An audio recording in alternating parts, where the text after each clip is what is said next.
surgery is just, They're funky. Till Chef Steve brought me for RD that I did something that I have. I made a Rasta pasta because I like it when we go places. So TLC, it turned out pretty good. I was like, okay, Kimberly, and it wasn't very hard. what did you, like, did you use like X-Real, or Slap Your Mama? Nope, I just used jerk seasoning. Okay. Jerk seasoning, a wet and a dry, Mr. Ross. A wet and a dry, and season the chicken and the shrimp in it, and then use that as the base for making the sauce. I was like, okay, this was pretty So easy. you use like a white cream or A heavy cream. Yep, a heavy cream. I was actually impressed with myself. I was like, look at you. do another Yeah.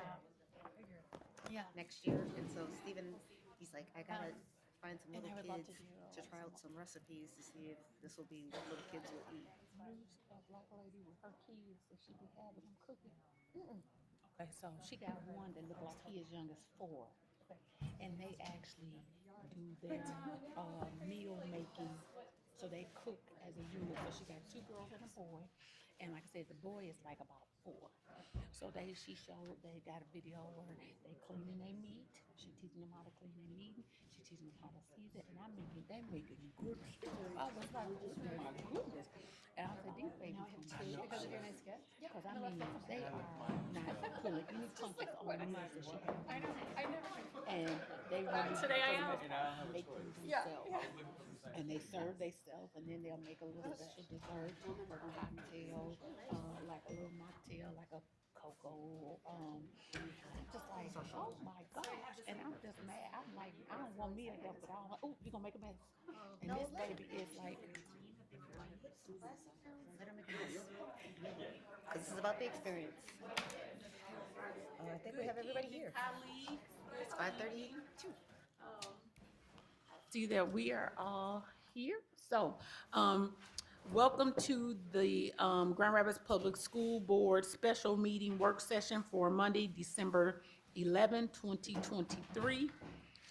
Thank you all for being here, and we will start with our first order of business. The roll, please. Okay. Ms. Lewis is here. Ms. Melton? Here. Mr. Rodriguez? Here. Mr. Ross? Here. Ms. Shockey? Here. Ms. Wade? Here. Ms. Davis? Here. Mr. Eatman? And President Williams. Present. We have a quorum. And next, we have approval of our agenda. All in favor, please say aye. Aye. Any opposed, same sign. All right, we have the passing of our agenda and then our special order of business. We will turn it over. We have an action item with regards to the Grand Rapids Child Discovery Center Board of Directors approval. Dr. Roby? And so I'm going to ask Mr. Beresford to come on down. Hello? Am I not close enough? Sorry.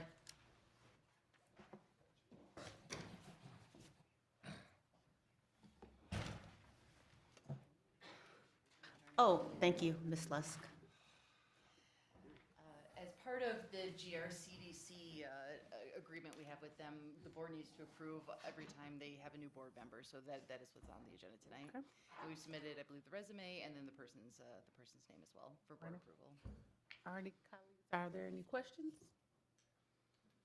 Hearing none, is there a motion to approve the Grand Rapids Child Discovery Center So moved. Board of Director approval? So moved. So moved. Is there support? There we go. Who's that? Awesome. Ms. Wade? Ms. Davis? Davis, okay. All right. Ms. Lewis, yes. Ms. Melton? Yes. Mr. Rodriguez? Yes. Mr. Ross? Yes. Ms. Shockey? Yes. Ms. Wade? Yes. Ms. Davis? Yes. Mr. Eatman? President Williams? Yes. Motion carries. And then we have up next, our Reimagine GRPS with us, plan feedback. All Dr. right. Roby. Good evening, everyone. Thank you for being here. And so what this work session is focused on this evening is the overview of the recommendations of the facilities master plan. And so I would like to invite Mr. Hendricks down to give an overview of the feedback that we've collected over the past month. And he is our Executive Director of Communications and External Affairs.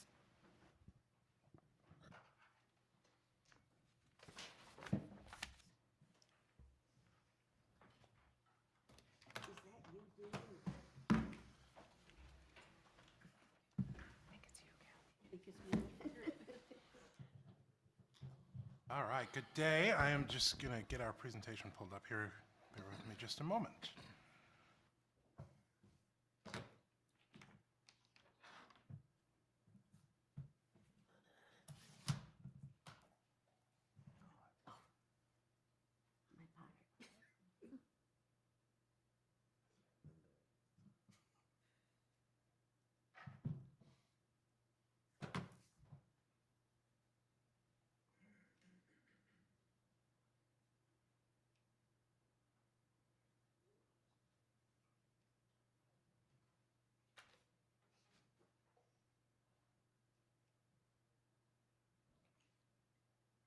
While he's getting ready, I will just say again, thank you to those who are in the audience, as well as our board members and the many people who offered feedback, both written form, in conversations, and ask questions to really allow us to bring forward what we think are the best recommendations. Our continued commitment will be that this is an ongoing process, and we want to make sure that we continue to demonstrate that this is an opportunity to continue to have conversations with our community, and as conditions might change, that we are looking to bring forward the best recommendations. Ready? Okay, Luke's going to get that pulled up. My computer had to get re-imaged, and I no longer have Vivi on there. So I just learned that the hard way. We have received so far more than 1,800 total engagements from our 5 in-person feedback forums. We had 3 staff meetings, 2 virtual feedback forums, and our online feedback forums. Last time we met, last Monday, we did an overview of all of the feedback together, but Mr. Eatman, as well as some of you all, asked for more specific information about exactly what our scholars were saying. So we're going to get into that in just a moment. I want to give you a breakdown of the engagements we've had so far. Our virtual forums, we had 201 questions asked during those forums, and we've been able to follow up with every question that was presented during those live engagements. If we didn't get a chance to answer them live on the call, we have followed up with an email to those participants who had questions. Our in-person forums, we had live interpreters at all of the forums. We had inclusive interpretation at our Southwest forum. For those that weren't there for that one, we used the earpieces that you see some folks use sometimes. We all had those, so anytime someone was speaking in Spanish, those who spoke primarily English would hear that translation in their ear, and vice versa. So all of us were able to have a real-time conversation. We felt that doing a interpretation live on the stage kind of cut their time in half, and since we had the technology, and give credit to Craig Garib for coming up with the idea of utilizing our technology to do that. So that worked smoothly. Everyone in the room liked that. We had childcare at all forums as well to make sure they were accessible. So getting into our scholar data, we had more than 700 points of feedback from our scholars. They watched the highlight video during their homeroom or advisory class. We're talking middle and high school scholars. And then they completed the online feedback form with the same questions that we asked of everyone else online. What did you like about the recommendations? What are your concerns about these recommendations? And what supports might you need during these transitions? We were able to process those, and we got what the scholars specifically identified as their top likes. Their number one was air conditioning. They're excited that all of the schools would have AC by the time this proposal was fully implemented. School consolidation was another. Our scholars liked the idea of the middle and high school middle and high schoolers joining together. They like the idea of expanded opportunities and electives, the idea of restoring marching bands, restoring drama clubs, restoring some of those opportunities that have faded away as our district became more spread out, more thinly spread out. And they like the community impact, the idea that we might be able to use our spaces to take care of some of the ills of our community, whether it's affordable housing, a lack of green space, a lack of parkland. Here are the concerns that they brought up from the plan. Their number one concern was transportation. Not a surprise. We've been talking at great length about some of the issues around our busing. Our scholars reflected that, the concern that more of our students would need buses because of the fewer schools in our system, the concern that that transportation might not be reliable. The impact on students and families, just the drama and trauma of having to change schools, and whether we would be able to provide the supports to our young people who are going through that change. And then the concern that perhaps this would all lead to a crowded feeling in their schools and classes that are too large to provide the support that they need to receive a quality education. Those were the top concerns from our scholars. And you've all asked us to share information about the demographics of the feedback we're receiving. Again, this is just the scholar feedback. You can see the breakdown by quadrant there.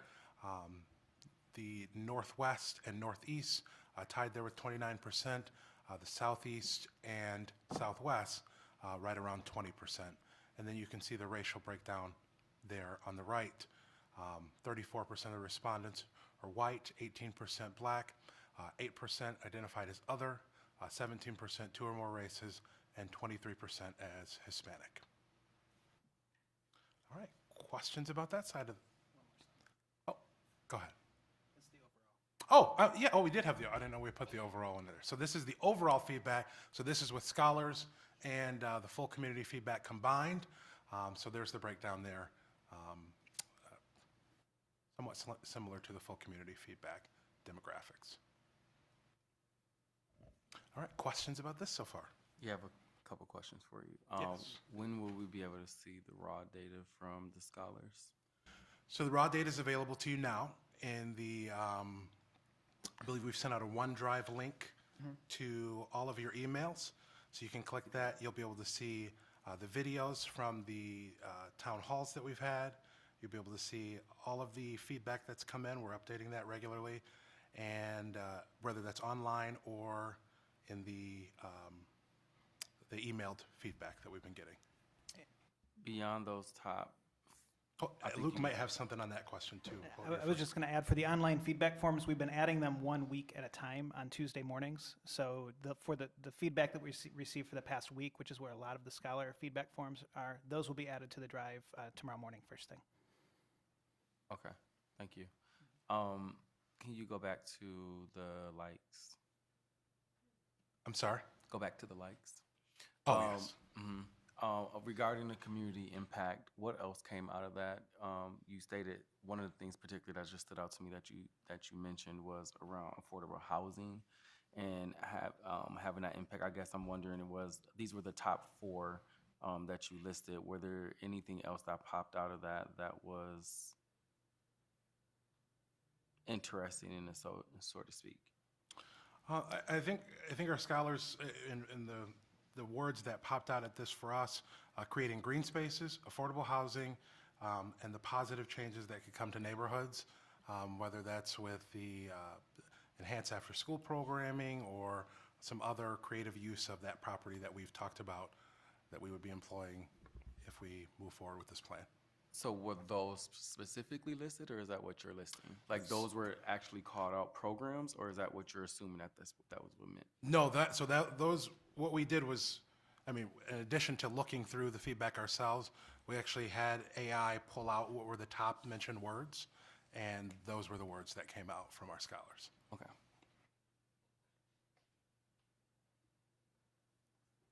All right, so we want to take some time to have leadership answer questions from our community and what our board members have asked. We'll start with the questions around 5 buildings recommended for closure are from the northeast quadrant.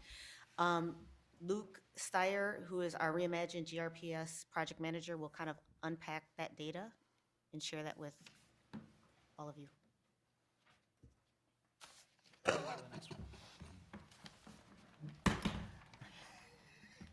You're struggling tonight. Back one slide. Back one or two. There you go. All right. Good evening, trustees and Dr. Roby and President Williams.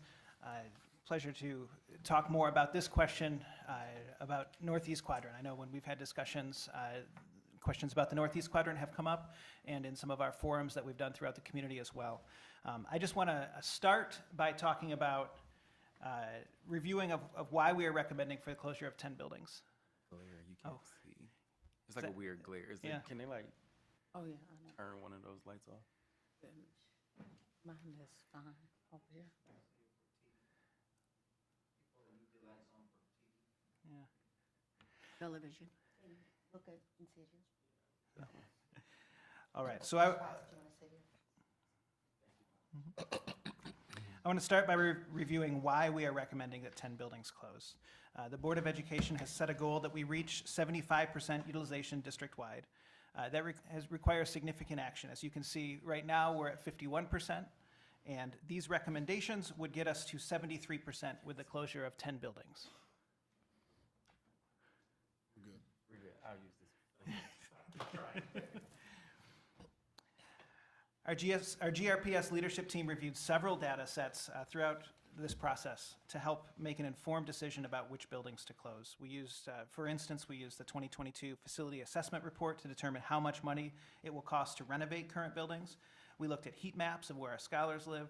We also put decisions through the filter of our healing repair criteria. That is how these 10 schools got onto that list. I want to show you one of the data sets that we reviewed this fall. This came from a partnership with the Kent County Health Department. I know that's a lot of to try and digest there.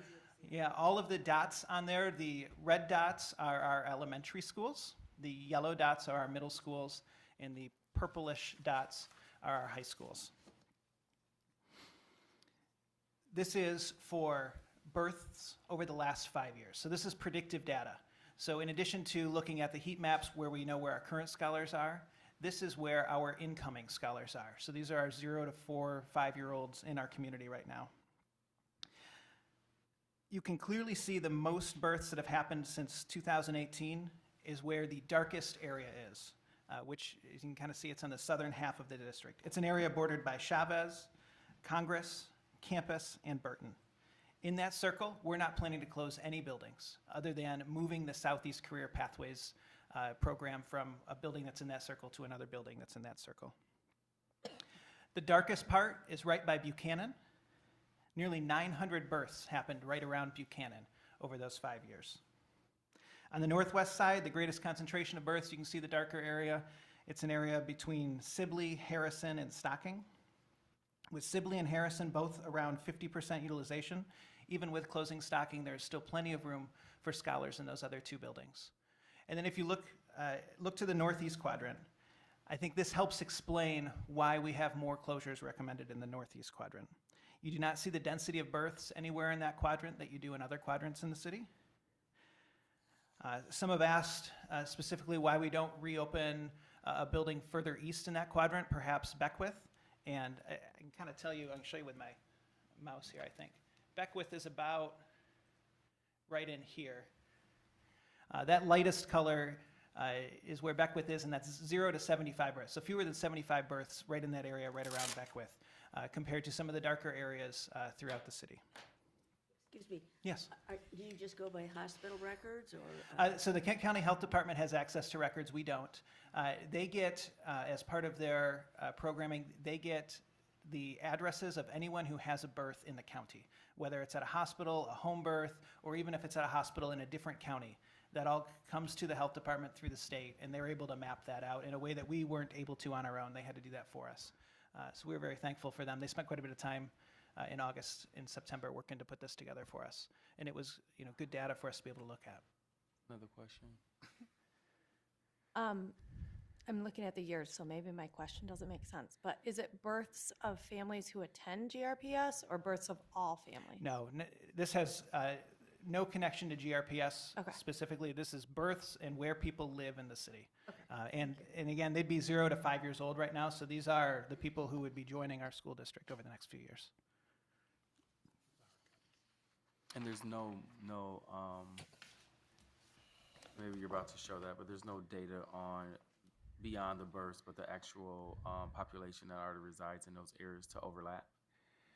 Because births is one thing, but I could be moving in and bring a family of 4 and have kids in that. Do you have data that overlaps about the movement? We don't. We did also in our process look at census data, which shows us, based on the year 2020 or a specific year, it gives us some information on that. I don't have that heat map here to share tonight.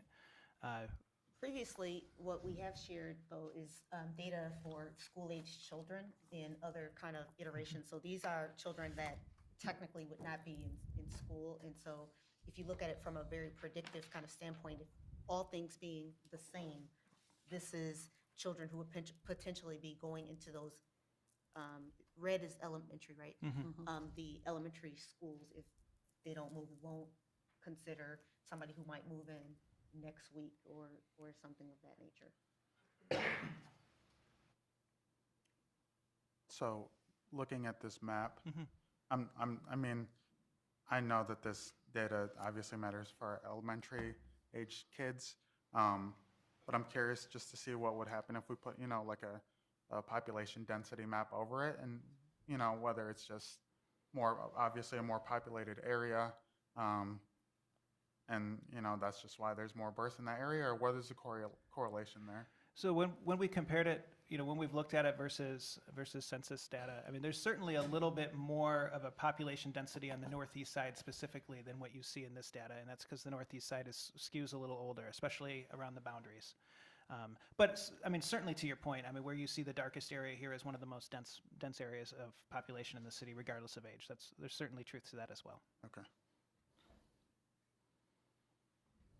So, to that point, because we asked a very similar question, the data you're stating here still proceeds to tell the story that regardless of the birth rates being what they are and the density of density population, we don't anticipate growth in those areas with both birth and density for those school closures, for what you're proposing. Ask that question. I'm not trying to hear your question. So there's an aspect of the two, like the overlapping of the data for the birth and versus the density of population that already resides there, and they actually do future forecasting as well. So based off of that, you're still projecting that, and the reason why these are being suggested is because regardless of the data, is still showing that those populated in that area won't be populated as Right, heavily. and if you go back quite a ways, on the far northeast side, the far west side, at no point recently do you see a big population boom in young people. I mean, we've talked about, we know a board priority is to, when all possible, maintain property ownership of properties that are closing in case that does change somewhere down the road. But right now, there's no modeling or data that would forecast that. Well, there's a little bit of data on that because currently we only have 40% of our population. And if we were to do a map of areas where kids live that do not go to GRPS, it would be heavily concentrated in that northeast side. So that's actually a data point that we might want to consider in terms of just looking at that area and remaining optimistic about what we're planning for the city as opposed to just responding to what we currently have. Kind of that forward thinking of providing for everyone in our town, hoping that they do see the connection to our district as being a positive one for their family. Yeah, absolutely. There is so much building going on the northeast side. I mean, townhouses that would probably attract younger families, apartments, I mean, and homes, private homes as well. So I just think we're probably going to see a burst in the northeast side. If we do it well, that's very much the goal, yeah. I want to layer in, because those are variables that certainly we want to consider, but I also want to layer in that when we looked at our overall population of live births, for Kent County, there is a 800 to 1,000 fewer births year over year. And so the variable of the unknown, it's like having housing, I think, will attract younger families, but it doesn't necessarily mean that'll guarantee. I'm trying to find a delicate way of saying how many children they, will have. And so, because if you look at just overall what our city's pattern has been, it has been fewer live births year over year, and we have a graying population in the city of Grand Rapids proper. I'm graying, yes. I'm trying to, yes. I'm talking about that when you look at census data, we have an aging, there's an influx of younger families that are younger people, millennials, Gen Xers, not Xers, Zers, whatever, XYZ, who have come into our community, but they are not always having children. And so there's some variables that we're getting some folks in our community, but then also when you look at kind of what the housing market has been, people have held on to their homes. And so those starter homes, there's fewer starter homes that are available for families. And we're seeing that there is a increase of new housing that's coming forward. But I don't know, and we weren't necessarily tasked with like trying to figure out being predictive around what does that look like. We just wanted to make sure that you could see an overview of what the next 5 years might represent. So 2018 through 22, the young people that were born in 22 would be entering our system in 2026, 27. And so that gives you an idea of when they will be coming into our system. I just have one more concern. If you look, Kent Hills will still be open, and then the next elementary school would be the North Park School. Correct. We'd also have the Montessori pre-K through 12 campus in between there as well at Riverside. Okay. I'm just concerned about, now my granddaughters aren't there anymore, so I'm not speaking for them, but as a grandparent, maybe to other people's children, I just think that that's a huge, big area.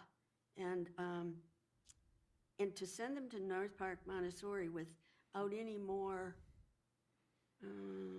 flashiness, if we could call it that, I just think a lot of people would be disappointed that, North Park Montessori, I know, I talked to Leon, and I know it hasn't been that long that we did do something with that. I wasn't on the board, but I remember driving by and things were happening, so I'm not really sure when that was, but I just think if we want to keep our Northeast kids who went to Aberdeen and East Leonard, and if we want to really, Palmer, look at it, there's not much to entice them to go to North Park Montessori. To your point also, Kathy, is what you said earlier is there is a lot of development going up there as well. So there is a city trend of there being popular, a popular area where they're expecting some form of influx of people. So really quick, board colleagues, so we don't talk over each other and don't miss opportunities for people to speak, and we could just kind of do this so we can, I'll try to call us so that we don't do that, because I know Mr. Rodriguez was trying to jump in, so.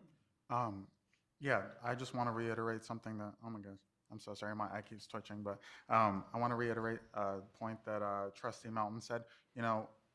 Of course, live birth rates matter. If we have less students to, pull from, that's going to be an issue for all school districts around the area. But according to Plant Moran, we capture about 40 some odd % of our student population within our city boundaries. And so I really do want to see a focus on like, hey, what are we doing to capture the, 60% give or take of students that are choosing other districts, and I want them to choose GRPS. And regardless of birth rates, we have a large pool of students to choose from, and and of course, this is going to be one of the reasons that, they want to choose GRPS is, we're updating our facilities, we're expanding programming. But I just want to focus on that too, because, I don't want us to say, oh, there's less kids to choose from. I want the kids that are here to be GRPS kids too. If I can just interrupt, that is actually one of the things that we're going to address later in our presentation. So Oh. if you can just, Perfect. I Yeah, appreciate it. I yeah. just want you to hold that we Perfect. do have some strategies around what we are going to do around retention and then also recruitment.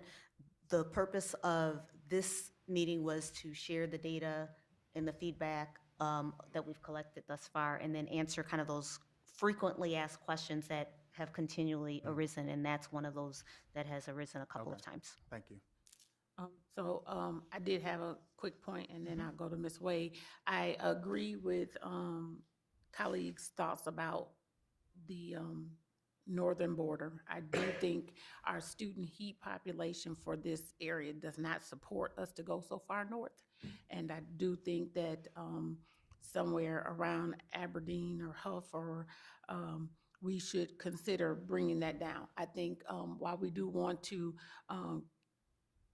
attract students from our northern border, currently, I do not believe that far north is supported from the students that we have, and to displace so many so far north, I think it's would not be equitable to do that in that regard, and I think we should, come down further where that population is a bit more dense. So I just want to echo that. I do believe that might be an area that we could maybe consider something different in our recommendation. Ms. Wade? Yeah, because Stocking is smack in the middle of the heat index. Is that what y'all called it? Or am I thinking about summertime? Yeah, it is right there, and a lot of families are walking right there to Stocking and not. But I did want to say that. Well, I wanted to ask. Did we get any data or think about like what's going to happen to the load in these schools once these 1, 2, 3, 4 elementary schools are closed? So if per se Coit is 47% full, and then we have 2 different schools feeding into there, and it's maybe, is it going to overflow? Is any of these schools going to overflow with the amount of kids that are being displaced? No. And so if you look at, and I don't remember the exact numbers, but I'll ask Luke to share what those numbers are. Coit, whatever percentage it is, the suggested East Leonard kit and caboodle could be absorbed just by sheer numbers, but we want to make sure that there's not any school that would have an overflow, so to speak. I think there's room. Yeah, that's great. I mean, I can just add on. East Leonard has about 175 scholars in it. There's room for a couple hundred at Coit if the rooms were set up in a way. Like if everybody chose to go to Coit. Right, and we wouldn't, but there would be room for all of East Leonard to go there if that were the case, which is not our proposal. Right. But yeah. Ms. Down-Lewis? Yes, I'm going to continue to sound like a broken record, but I do have an ally over here now, too. We just, being from the northeast side, I just think that North Park Montessori, if we fixed it up big time, it's like, if we build it, they will come, because people like to send their kids to beautiful buildings. And that is a long ways from Kent Hills to North Park for the Aberdeen and East Leonard people and Palmer people to decide on. And is there any possibility that we can really fix that school up and make it That's part of the plan. to Yes. really make it a star? So we want all of our, Last I heard, we were painting and putting in new lights. So, okay, so what is happening? North Park, would it make sense, and I sure that, because we might just do a quick overview of what the changes are, because even if you look at Riverside, Riverside would be a pre-K 12 building. And so if you just look at just this particular map, so then between North Park, which would be renovated, and it wasn't just, I didn't understand it as just paint, but I'm gonna let Mr. Smart kind of address that. And then Riverside would be a pre-K 12 option as the Montessori campus, and so that would be also an elementary, middle, and high school option. Good evening. North Park, the plan for North Park, as we're looking at our list of deferred maintenance work, is it will receive extensive tuck pointing, so brick restoration work. We have some site work that we still need to do. Most of the windows were replaced, but we will replace the ones that were not replaced. We will have some of the bathrooms were not renovated last time, so we would like to complete those. And then, of course, yes, lighting and overall interior refinishes in that building.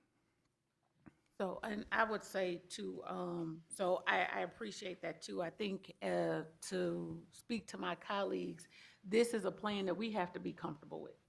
And so we have to say, we have received the recommendations, and if there is something here that we feel a burning consensus about as a collective, then we will talk to Dr. Roby and her staff and say, we want something else. And so I don't think we should feel like it's per se that this is a done, is you know, like it's a done deal, or I think what we are doing here as well as a part of this conversation is building consensus with each other around these recommendations, as well as any suggested changes that this body feels like is needed. So I think we need to be clear on that conversation, that this is not something that we are necessarily saying we want to ask permission for it. We want better understanding, yes, but this body is going to have to make that decision. And so we want to make sure that as we deliberate or we have concerns, if we are building consensus around a proposed change,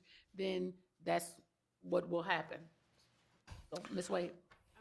So I hear you, Ms. Lewis. I think we need a new school or something on the Northeast side if we're gonna be champion and trying to be equitable and encourage families to stay on the Northeast side. We're closing 4 elementary schools, and they get new windows. That's not, the upgrade just doesn't sound exciting to me, and I think we could do more for the families on the Northeast side with a new school. We don't even have I think Sibley is probably, in my mind, Sibley might be the newest looking school on the Northeast side. Am I wrong? Like building wise, I don't think that West side. Sibley is west. Well then, Sibley's northwest. well there's that. There's But no on the new north schools on the side. Northeast side. Yeah. Sibley is the closest school that I can think of on North, period, that this looks new.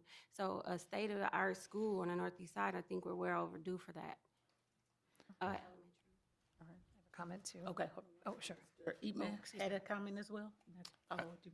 I'm agreeing with what's being discussed here, and the whole point of this work session is for us to have these open conversations and have dialogue around what we're seeing and our opinions about this. And so to echo or to support some of the notions that have been brought up, I definitely think I want us to keep in mind, it's just not about the keeping of the students that's there, but the attraction of those who have left to return back. Right. And so I keep hearing that part being left out. It's not just about the now and what we're retaining, but who also we're attracting. And when I think about recent news articles, I talked about neighboring schools and what they're getting as far as those students and the buildings and the accommodations that they're getting also.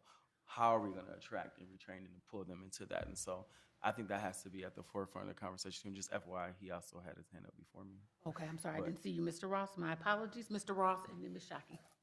No, I just want to get a little clarity as we look at this northeast quadrant. Moving forward, then Riverside being pre-K through 12, and North Park being that'd be, we're looking The K-6, a pre-K K6, through 6. Pre-K through 6. So I was really just curious in the, currently the Aberdeen students, would it be our plan to move them to North Park or the Riverside? Same with Palmer. I guess I'm just curious between Palmer, Aberdeen, and, you know, Would it where be each of patient would go. benefit to just pull up the other presentation so that people, to kind of just refresh of where people are going or where schools are recommended to go? Does that help? I think it will help. That might if help. that So visual while they're doing doesn't hurt. that, why don't you all take a quick snack break, because I see that, And this monitoring out. and FYI. then the monitor, yeah, well, This one keeps flickering too, on and off. Jen, are you gonna remember what you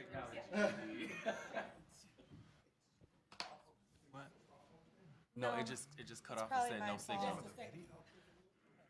Doc, we're not sure. here, the other presentation that we saying where Schools are going. It could just be off the website too, I believe that, I do, yep.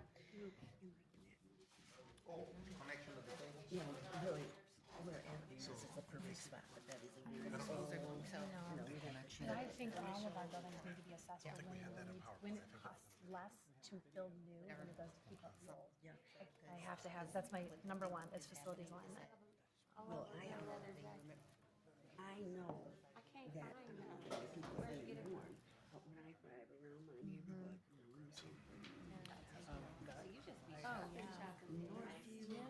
you know, And over here, it's all Kenowa, yep, all Kenowa there. Yeah. And this is all charter right here, because Matt charter's there, yeah. Is it some pickles over there? They do, you're right, and they do. And the chips is fine. Is it a Diet Coke? Ari, do you want some food? Can I bring it to you? Eat some chips. Okay. I don't want to eat meat. I just want a sandwich without meat. maybe Julie, when you guys started moving it around, I was like, I hope it doesn't go out. I don't know if it, something got disconnected. Okay. Yeah, no. Got it.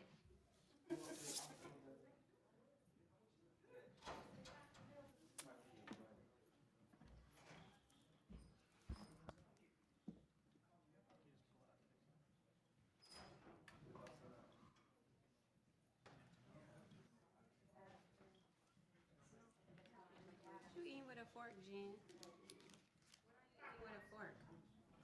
Pasta salad and potato salad. Julie, one of the monitors, I don't know if there's something.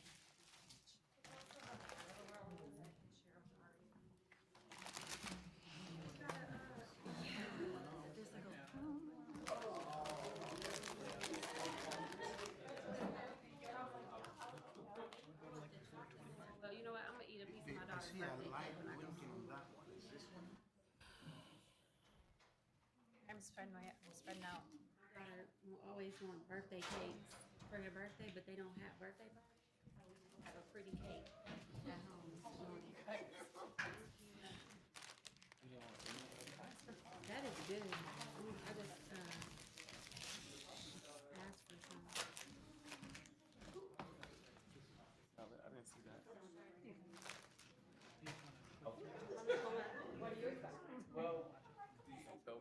So,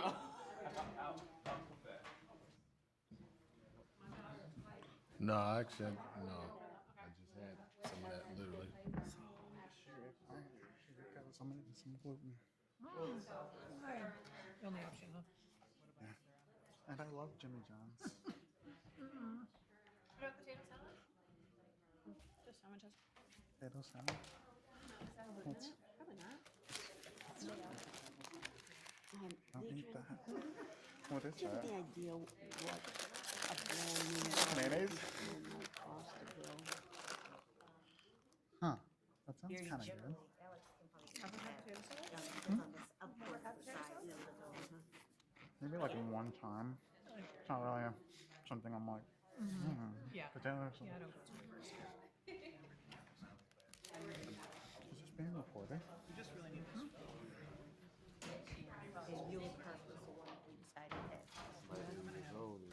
People say, look at, you got stuff in our older schools.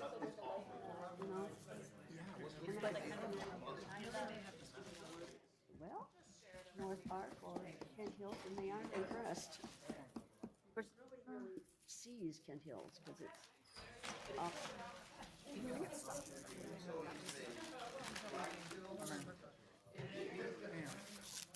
Something there. Oh, yeah, I see it. So like every time we have, you know, it's like stuff, I'm like, I don't Well, we start designing what we're working towards. That's what we have to ship. informed about From, what's happening. you know, from all over. You know what I mean? Like it's just weird. Like it just. Does it have like a dial? This is what we're aiming for. It's not a promise. It's just, this is what would be really great for our kids. You know, so I'm thinking of like Wait a minute. whether Palmer has space to grow. Do you think that's like a, million, I mean, like,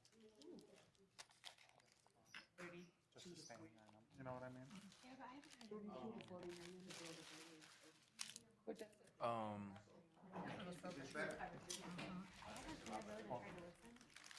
I'm gonna have you go. Saying if that's thank you. Of our plan, then we have the ability to go back. We won't go back anymore. We have the money left. Well, Oh, yeah, I see what you're saying. What?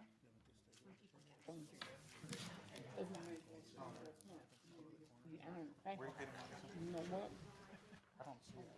We'll have to come back. Have us some more.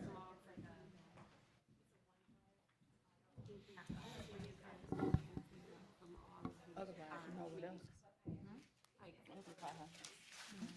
I'm not sure. I'm trying to keep the I haven't heard any reconciliation. That person.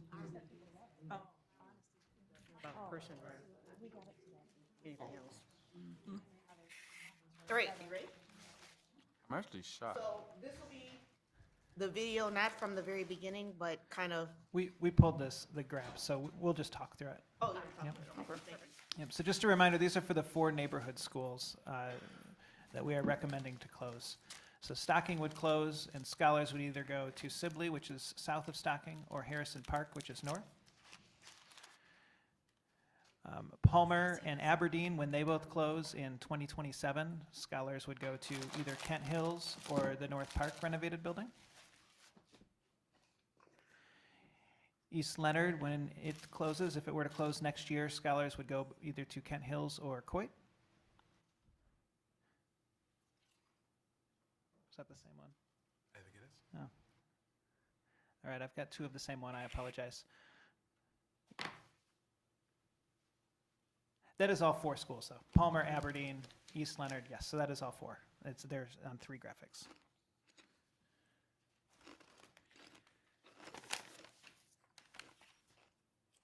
The question was asked about what is the cost to build a new elementary school, and it's between 32 to 40 million? 30 to 40 million. For future costs. That's But one of the cool things about building a new school, first of all, we are one of only 12 states in the US that can't use our operating funds for new schools, so it has to completely come from the public. It has to be public approval. So it's something that's really kind of a neat facet, I think, in Michigan, because the public has to approve of what you're doing, and then they buy in by their tax dollars in building new buildings. And the second a new building comes online, you save between 30 and 40% of your monthly operating cost. So it would be really, really advantageous, and I would even say essential for us as a board to decide to have an assessment done about that. Because at what point does it make more financial sense to rebuild versus keeping up the operating costs of our current old buildings? And my guess is it's literally now would save us money. So before formally going into this plan, it would really be wise of us to have that assessment done. And I know it can be done by a myriad of firms nearby and very quick turnaround. On the, what, I was trying to catch the sub that slipped from my fingers. Yeah. Could you Can you repeat what you just said on the operational cost saves? A new building saves between 30 and 40% of the monthly operating costs of a building. Due to efficiencies or Due new to to, okay. Especially, well, I shouldn't say especially, but what we often forget is our buildings that are from the 50s and 60s often look great, you know, because they're fun and they're mid-century and they've got nice windows, but they're actually less efficient than some of our older buildings. And because they're so inflexible, it makes it really hard to have an innovative program within a, you know, very cinder blocked type building. So there is a lot of reasons for us who, as a district, have chosen to, you know, choose innovation, world-class, top-notch. Those are some of the language pieces that we've used, state-of-the-art. Those buildings are very difficult to, or those characteristics are very hard to emulate in an old building. Something that I think would behoove us would be to get that assessment done soon. I think another piece too, when we first talked about going to voters asking for these dollars, we already knew that there would be a plan at some point in the future to come back and do, because we did not ask for the increase that we know that is already needed. What we did ask for was what we had, and we wanted to, again, show that we're wise stewards. So I think even if we decide to pivot or make changes or do a recommendation for a new school, it does not mean that it will necessarily, because I believe that is one of our schools that would come offline as well, that it doesn't mean that there's not an opportunity to build a facility in the future and that we can't go back to our public and say, we believe now that we want a new facility there. And I think that is possible. And again, I think the way we handle this plan will facilitate continue to facilitate the trust that we have with the public, that we're wise stewards, and that we're trying to do the best with the dollars that we have, and that they will entrust us with more. So I don't think we should approach this as though there may not ever be another opportunity to build a school, or that that we have to spend all of the dollars this way, understanding that we do have the public support, and again, we are some of the lowest mills in the county, actually the lowest mills in the county, that we can say, okay, we can do something different and be okay, and then go back to the public and say, this is how we've pivoted this plan to adjust, and that we may be coming back to you in 3 years and say, we need we need to probably come back anyway, just to be honest, but with us being so low, there's not any way to do all that needs to be done in our district. And so there will have to be an opportunity at some point in the future to come back to the public. That's just, there's no way around that either. Yeah, and just to know what that would be now would be great. Not to know exactly the specifics, but to be able to say, within 20 years, this is maybe the order of operations in terms of rebuilding. But to have that in our minds would be really important, since our whole job is to kind of guard and move towards the future of GRPS. But we would be better equipped to do that if we had an assessment of just our buildings in terms of rebuilding, and when it just does not make sense to keep putting monthly money into the older buildings. I'm sorry that this seemed like a back and forth too, but even with that, we have to think about what happened with Central. The public said, no, don't you close Central. They didn't care that they were going to get minor upgrades. We had to come back and say, no, we just did not have the support to close Central or build new. And so those are conversations that, again, as we continue to further vet out our plans, that we have to understand too, that can say, we can get an assessment and it say one thing and the public say something totally different, and they don't care. I mean, like Central, oh my gosh, Central has been like, that 20 mil didn't look like nothing for what we spent overall, and the public is still in support of keeping that facility so far. So I think as we forecast and think about that, we have to understand, the public will kind of stand up for some of those things, and we have to keep that in mind, that just because it seems like it may be more efficient, we have to understand, we have to balance that with the public too. And the public is standing up on some buildings now that we have to factor that into at the same time. So I appreciate you actually stating that and putting that out there. If I can remind our board, I was just thinking, and don't want to go off the top of my head, but I remember in our initial conversations related to our survey data and what we were looking at, and I think it's important that you look at survey data in, what you have, and then kind of how do you move it forward, but then also come back and ask community again. There was an overwhelming not to build new. People wanted us to look at the properties that we had and renovated. And that's how we kind of created some of these plans. It does not mean that we cannot do it again, but I just want to make sure that I put that out there in the space too. So to be from a place of being consistent and what I worry about a little bit, we want to make sure that we make the best decisions moving, as we move forward, but I don't want to do a bait and switch either. And so I think that we have to be respectful of, that was the feedback, and that's how we kind of generated the plan that's before you right now. It doesn't mean that it can't change, but I just want to make sure that people have that history of that. And keep in mind the newer building that once housed City High, that was newer and exciting and state-of-the-art at one point, and the community had us tear it down, so. One comment from the northeast side community session. One thing that changed my thinking was the Montessori teacher who shared that the Montessori families are going to follow wherever that school goes. So meaning, as we're thinking about North Park, what will most likely happen is that those families are going to move to the new campus. And many of them, from that neighborhood. So that's truly what started to get me thinking differently about that school in particular. So I think in general, what, I would be supportive is, yes, the configuration in the northeast quadrant is what I'd support, but can we think of something different than North Park because of, how we believe those families will move? Yep. That's a good thought. So I think we have some consensus around that thought. I'm just wondering if there was another opportunity to go forward now. I know you had some other information to share. We have, so, yeah. so we got I a think lot. we should. We have a lot of Go for it. information We're to share. just getting started. So do you want to, continue on? Well, I wanted to talk a little bit about Palmer because for those of you who were at the Northeast Community Forum, Palmer was a building we heard a lot of conversation about. This is a slide I shared last week. So this is information that we touched on last Monday. I wanted to remind you the deferred maintenance at Palmer is $3.7 million. That is the lowest of any of the 10 schools on our recommended closure list. And it's also a little bit smaller building, 336 scholars can fit there. We've talked about that being landlocked. It's not a place where we can do an addition because of the lot there, but it is smaller, so it also has a smaller impact on the district capacity overall. So I just want to provide one slide as a side-by-side.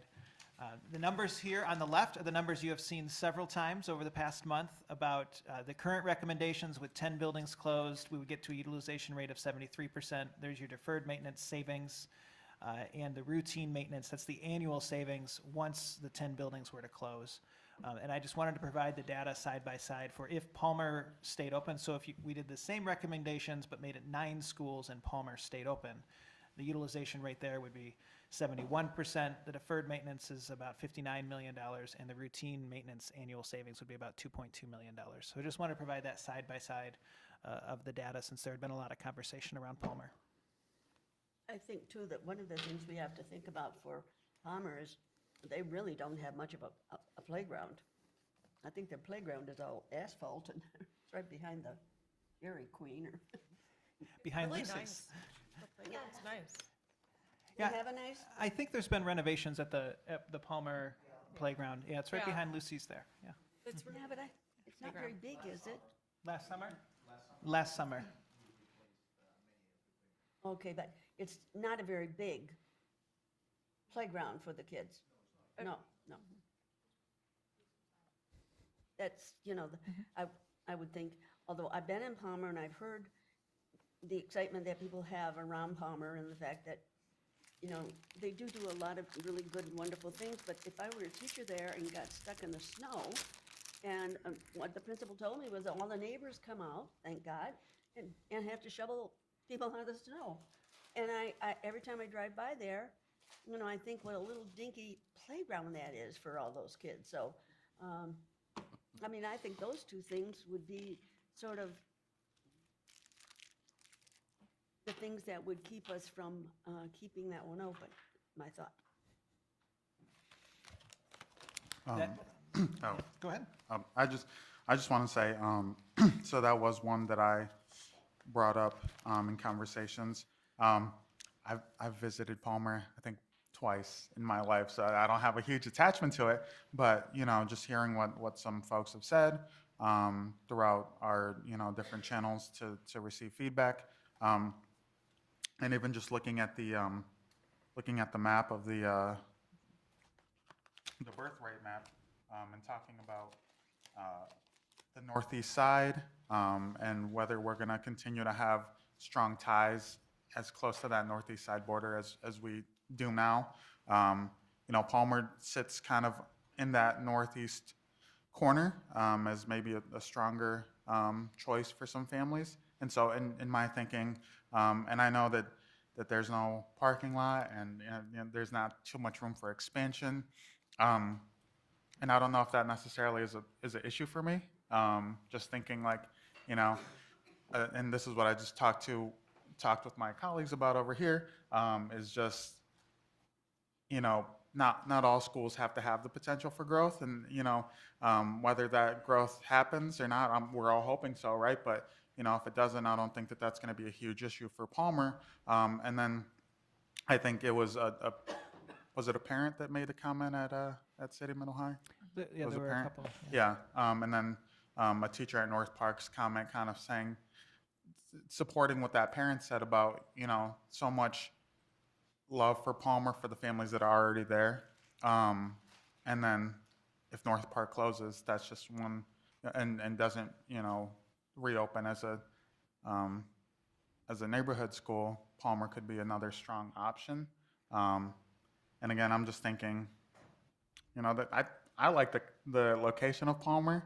I've never had a kid there, so I don't know if it's a horrible, you know, morning commute to get the kids there and drop them off. But to me, it looks like a nice neighborhood school nestled in a community that, you know, we don't have too much. We're not going to have too much opening if this plan goes through. So those are just some, yeah. I think to me, because like I said, I've been there, I read to the kids and this kind of stuff. Yeah. But not having a parking lot, I mean, the teacher said literally, they get there early and earlier every day so they can get a spot because they have to park right on the streets. And, you know, then. And well, just as a personal note too, like I work at Godwin Heights Middle School, and we don't have a parking lot either. And so it is at the middle school, and it is a little hard. It's a little frustrating to not have a parking lot. I don't know if that's necessarily a deal breaker for me in my mind, or for other staff. You know, if there is a good culture there, but to others it may be a deal breaker. So those are just my 2 cents. Well, I think my 2 cents, I would like to say, I feel like for Palmer, I appreciate the family's love for the school, as so many of our families do have. I am just concerned, I think our footprint needs to go further west than Palmer, and so much to the point where I don't think we should, that's right, east, thank you, further east. I'm looking at it this way, and I'm like, but yes, further east. I do Right. think that there is still a void there for us, that we are straight up division for the most part.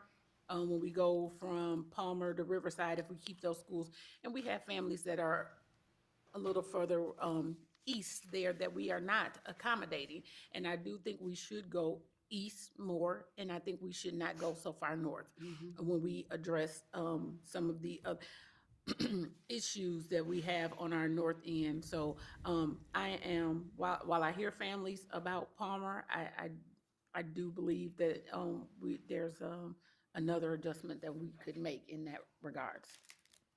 may I? Ms. Davis, and I think you're just shaking your head. So Ms. Davis and then Ms. Downs Lewis. I'm just wondering out loud if I agree with you with moving east seems smart to me. However, I wonder if Palmer could be a placeholder at least for a few years with the thought of possibility of building down the road. That's just a, This beautiful site. So keep in mind, team, that it's landlocked, and so when you think about city blocks, it's, whatever that square footage is a square footage, so you can't expand outside of that particular footprint unless Lucy's, I think it's a restaurant, were to come down. She means to move it somewhere else eventually. Is that well, we've, what you mean? Oh, you're saying move it somewhere else, not? yeah, that's what I Okay. was just, and this is a huge thought, so I hesitate to even say it because I don't want us to go too off track, but when we're talking about the possibility of building something new in the future, would it make sense to keep that building open for now with the plan of building something further east down the road? What year And- was it coming offline? 2027. So that was one of our So last there's, ones I mean, anyway. it does provide time. Okay. I just wanted to make sure. The other thing I just want to throw out there is, I look at this slide and I see the difference of 2% and $15 million, or not even. 4. I'm doing the math backwards. 3.7. Thank you. I don't know what that means. Like, to me, I don't know the weight of that. Not that it needs to be explained to me necessarily, but Those monies do come back to our general fund. So what we understand is when we say we want to do other things, we want better programming, we want to pay our teachers more, things of that nature, when we save, it may not seem like a whole lot, but I'm sure we have some staff that may greatly appreciate us disseminating that to them. at one point we had agreed at 75%, right? Was the Oh. goal? 75 is the goal, yes. Yes, and so we are trying to get as close as possible to 75%, and 73% obviously is not 75, but then, But we're hoping to recruit. yep. And there were other components of it, and I want everybody to keep in mind with our master plan, there are other elements and components. This is really about kind of the physical footprint that is one component, and then going back to even the conversations that board colleagues have discussed on your priority areas and different things. And so I just want to remind us that if we start changing the variable, that is something, and we can, you all can do whatever you want, but I want to keep in mind that if we're changing kind of the criteria of what we said we were looking at, then that opens up the opportunity for a new conversation, of course, but some of these changes are not immediate. And so kind of, this is what's recommended over the next 8 to 10 years, with the hopes and with the expectation that as we get to the next school year, we provide an update and to make sure that that still is the recommendation. And so the only 2 schools, and I'll turn back to President Williams to get to Mr. Rodriguez. The only 2 schools that are in immediate impact for our district are Stocking and East Leonard for the next school year. And the others, if you remember, our resources are coming in 3 buckets, and so that has impact on what we're able to do each time. And so even though we're talking about it wholly, because that's what the directive was, to kind of present a whole plan, some of these are further down the road, and it may be an opportunity to make some changes as we are doing those discussions. Mr. Rodriguez? Just 2 things. So one, I appreciate the fact, Dr. Roby, that you talked about, okay, well, it's not going to come offline immediately, because that is something that, you know, in my mind, right, this just seems so, it seems like something that is going to like happen immediately, right, to some folks, even just discussing it, right, but we're looking to like far into the future. And I'm thinking, you know, I do like Trustee Davis's idea of like almost having it as a placeholder. But I also think 3 years down the road, I think that is, you know, possibly enough time. I don't know, only time will tell, but to say, hey, maybe we do want to build something else in the northeast quadrant. So I kind of like that idea that you had, and I also just am glad that you brought up the thought process of, you know, looking 3 years into the future of Palmer closing. But also, I just had a question about this. Is deferred maintenance, does it go down if Palmer stays open, or are those mixed up? Yes, so the deferred maintenance, this is the savings. So with Oh, we closing, it's the save. savings. Yes. Okay. Yes, That I'm was a sorry. little confusing Yep, to me. apologies. So we have, Yes. okay.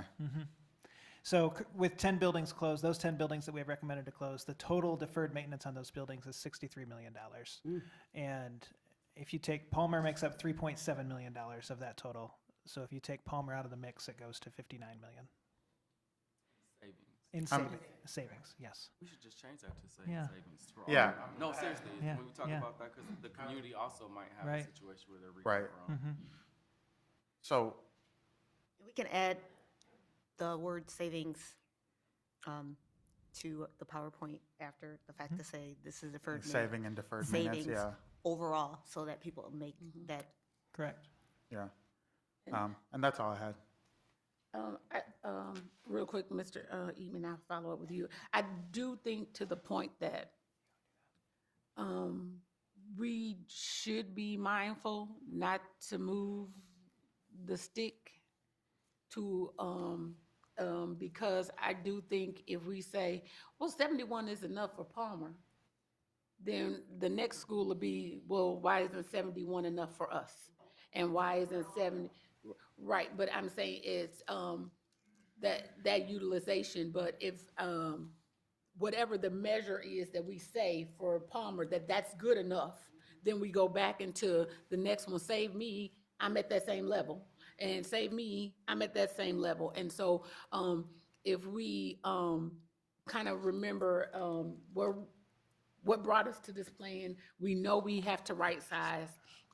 We are not going to be able to please everybody in our decision, and we do have to kind of consider those best thinkings as we try to go forward, and not open ourselves up to that the backtrack. Well, not even criticism. I don't think it's criticism, but I think once we back off. I would just say that we are going to get whatever criticisms. I mean, there's not a perfect plan. Right. And so whatever, and this is the hard part, and I think I shared this at one of our sessions, that people love their schools, love this community, and whichever school, when we were talking more general, where wasn't any named schools, people all were in agreement, yep, we need to do something. Now that we're starting to name schools, this is the hard part, because people love their schools and have emotional attachments to them. And so my ask of us as we're having the discussion is to kind of continue to kind of think overall for the health of the district, and knowing that, yes, there's going to be, whatever school ends up being named or decided upon, people are going to have feelings over it, and that's real and that's appropriate. But if we don't do anything, then we're going to stay where we're at. And I think the point I was trying to make is that I don't want us to arbitrarily decide to backtrack on one, because then now we have to be open to hold ourselves accountable to do that across the board. And so if we have arrived here under certain thought processes and planning around how we got here, I don't think this is the time for us to abandon those things and say, well, we'll fold, because once we do, then we are not holding ourselves to that same level of accountability. And I think people will say, okay, now let's go, I'm gonna push you further, and I'm gonna push you further. And if we're saying that this is what we are looking for from our plan, we have to have some kind of stick-to-itness about what those things that were a priority were for us to get to this place, to do this job, because again, the plan isn't perfect, and I don't think any of us are going to be like, I love this plan 100%. But the work has got to happen. So was it Mr. Eatman that was next, and then Ms. Wade? So deferred savings, could you remind me of the number that you stated was the estimate to build a new building? 30 to 40. Okay. That's all. Ms. Waite? Like a lawyer, like that was your closing statement or something. I'm sorry.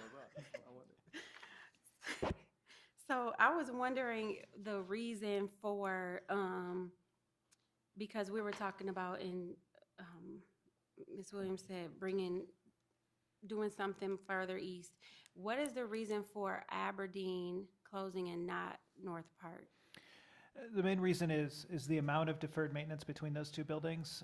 Aberdeen does not even have air conditioning. So like North Park would need to upgrade the current air conditioning system. Aberdeen would be a big expense of actually putting in air conditioning, along with some other deferred maintenance that if you want to know, Mr. Smart could speak to further. But North Park is in better condition. We've put a lot of money into that in recent years with renovation over the past decade. So it's just a building in a better condition. The thought process as a leadership team, as we were discussing those two buildings, was there's not enough scholars to support both North Park and Aberdeen staying open. We'd like to keep something open near the north part of the district there, and North Park is in a much better condition than Aberdeen. There's not enough current, correct? But when we talked, and this is more towards you, when you mentioned that we have plans about projections into the future, what is that data stating? Can we put a pin in? Yeah, we're gonna have that. That is in the presentation Okay. of different things. So I want to try to be systematic to kind of work through how we practice. The only reason I'm asking this, and I want to be clear about where I'm coming from, is we're seeing this from a very singular mind, and I really, thank you, I didn't catch your finger pointing. The overlapping is what I kind of want to be able to see how this is lapping over top, and I think it's not so, we can't focus on that really if we're only seeing this from a singular point of view, and that's what I'm trying to see, that overlap.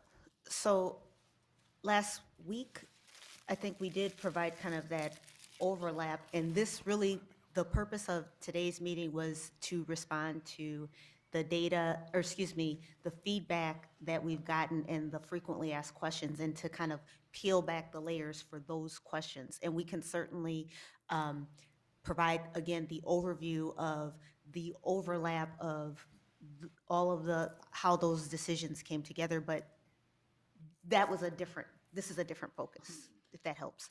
And just the other point of that, so if we look at this from a historical frame point too, we have been losing students for the last 20 years. We didn't go from nearly 30,000 students to less than 15 overnight.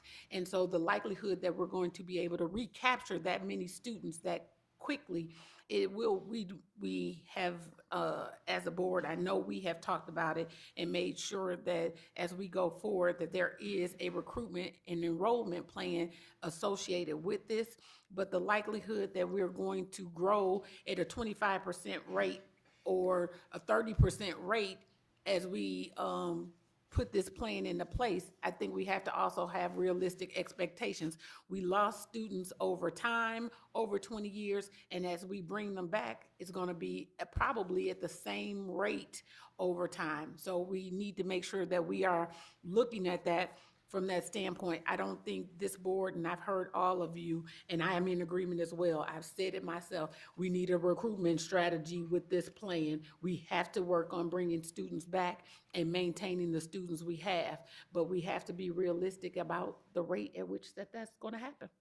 If I can kind of do a quick foreshadow, in the new year, we are doing what are called vision cards, and so specifically around each item related to our strategic plan, which will have kind of some of those things around what are our goals year over year? Is it a 5%, and I'm just 5% enrollment increase year over year, and then these are the strategies that we're going to employ. And so that's coming up. Our team has been working on their vision cards, and some of them are in the audience. And so since I've kind of said it now publicly, that puts the pressure to make sure in early January, February, we have those vision cards to kind of outline what that is, because I think it's important that people are able to see that it's not just about the brick and mortar, it is the full comprehensive plan. So, but and again, I don't want to like take us off track, but that's something that's coming in the into the new year. That was all for me. All right. So we've had questions specifically around special education services, and I'm going to invite up our Director of Special Education, Ms. Roxana Ilahi, to kind of talk about, provide a little additional insight related to special education services and how we'll support the movement of those scholars.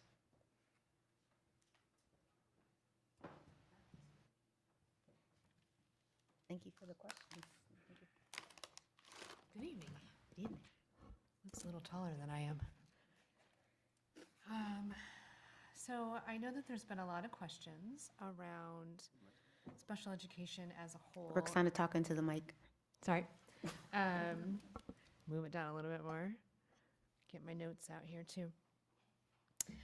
So there's been a lot of questions around special education as a whole as it relates to East Leonard, and what we're going to do to address that for the kids that are in that building that receive those programs.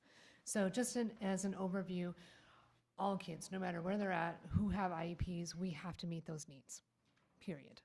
But when we look at the kids that are identified at East Leonard, they actually come from all over the city. And they have a slew of different eligibility categories. So it's not just one area, it's a couple, several that rise to the top. And so when we look at that, we have 3 classrooms that were identified that provide some more intensive support based on the number of minutes that are written in their IEPs. But we broke it down and actually looked at where do they all come from. And it's actually pretty equally broken down. So we have 9 that come from the northwest side, 11 from the northeast side, 4 from the southwest side, 7 from the southeast side, and 1 that's underneath the McKinney-Vento status, so unknown. So really, they're kind of equally distributed, especially when you give consideration to the size of the quadrant itself. So I thought that was an interesting fact as we think about this. As a team, we always have the obligation, again, to meet those needs based on what's written in the IEP. We're always looking at programs and where they are going to be placed. And so actually this plan, the Facilities Master Plan, gives us a really great opportunity to evaluate how all the programs are running and working and making any shifts that are necessary. So I wasn't here, but I know a couple years back, we've changed EI program locations, we've changed different locations. And so this is an opportunity for us to look at that as a whole. Also in the spring is typically when we have our annual IEPs. Now, if you know anything about IEPs, we can hold them at any time, but most times, especially when there's transitions happening, those are held in the spring. So my team will be meeting again on December 22nd. So after we've been able to make some recommendations and receive the recommendations from the board, we will then calibrate around that in order to make some recommendations for overall programming, focusing in obviously on East Leonard as a whole. So that's what, and when we make that thinking, when we look at that, we actually look at building size, we look at building accessibility, we look at playground access, we look at bathrooms. We try to look at all of those things in order to make good recommendations. So that's some of the thinking that's happened already, but obviously welcome any other questions that you might have. One moment. Ms. Downsworth? Is Aberdeen the only school then that has the autistic kids? No. Or they're spread around too? They are. Okay. Yep. And when we look at this, we're actually going to look at the whole plan as it's recommended right now in order to look at access and equitability, right? So we want to have, not to say equal mirroring, but when we think about kids traveling from this side to this side, Right. that's not really necessarily the No. best use of anyone's time or accessibility. So we really want to look at, do we have programs that are in the north side of the city and the south side of the city, and how do we do that a little bit better to provide equal access for programming? Yep. Mr. Eatman? Thank you for presenting on this. This was something that we kept hearing over and over Yeah. again. And my question is kind of multi-layered. The first one is, with the proposed areas or these schools that will be receiving the students, is the space that they'll be going to conducive to the transformational learning environment that we are seeking now? And I say that because there's been a lot of studies recently talking about the rethinking of the environment for special education and the students who are receiving that type of education. And so it just makes me wonder about the space now, which kind of hits into what Ms. Milton was talking about, or Trustee Milton, my apologies, was talking about a little bit earlier. And so I'm wondering, is the space now that we're proposing to move these to conducive to the learning environment, or the needs that are not just the current needs, but we know there need to be some upgrades towards that thing, or towards the educational requirements and needs of those students that are receiving that. Is that conducive? Is the environment conducive? Is it supportive of that, or is almost like a Band-Aid? Because it's giving me little Band-Aid-ish. That would be absolutely intention, right? So, for example, we added an ASD classroom this year to Buchanan. And as we did that, we actually walked the building. So Mr. Smart, Mr. Beresford, Dr. Maida, and myself, we all walked through that building in order to look at how would this work? And is it set up to meet the needs of those students? And if it's not, then what do we do to make that happen? So that would be another typical practice that we do in order to ensure that we have the environment that's ready for them, and then also ensure that the staff is ready for them as well. Is that including playground equipment, right? So like one of the things that I appreciated about some of the transformational playground equipment that Mrs. We've Smart had was lots of able to share conversations about with that, us yeah. regarding some of those things. So it makes me wonder, will the also schools be transformed as far as the playground or the athletic ability for them to partake in outdoor activities? That has absolutely been a part of our conversations, yeah. And Alice can attest to our constant conversations around accessibility on playgrounds. Yes. So you said it's been a part of the conversation, but what does that mean? I'm sorry. About accessibility on the playground for our students with disabilities, yeah. So those schools that these are being proposed to will have upgraded equipment, or that's part of the proposed? It is part of the conversation. I can't say exactly what that will look like. But if we're talking specifically around East Leonard and absorbing the students that are there, part of our decision-making will be looking at accessibility of what's already there. Because we know that that's going to take some time.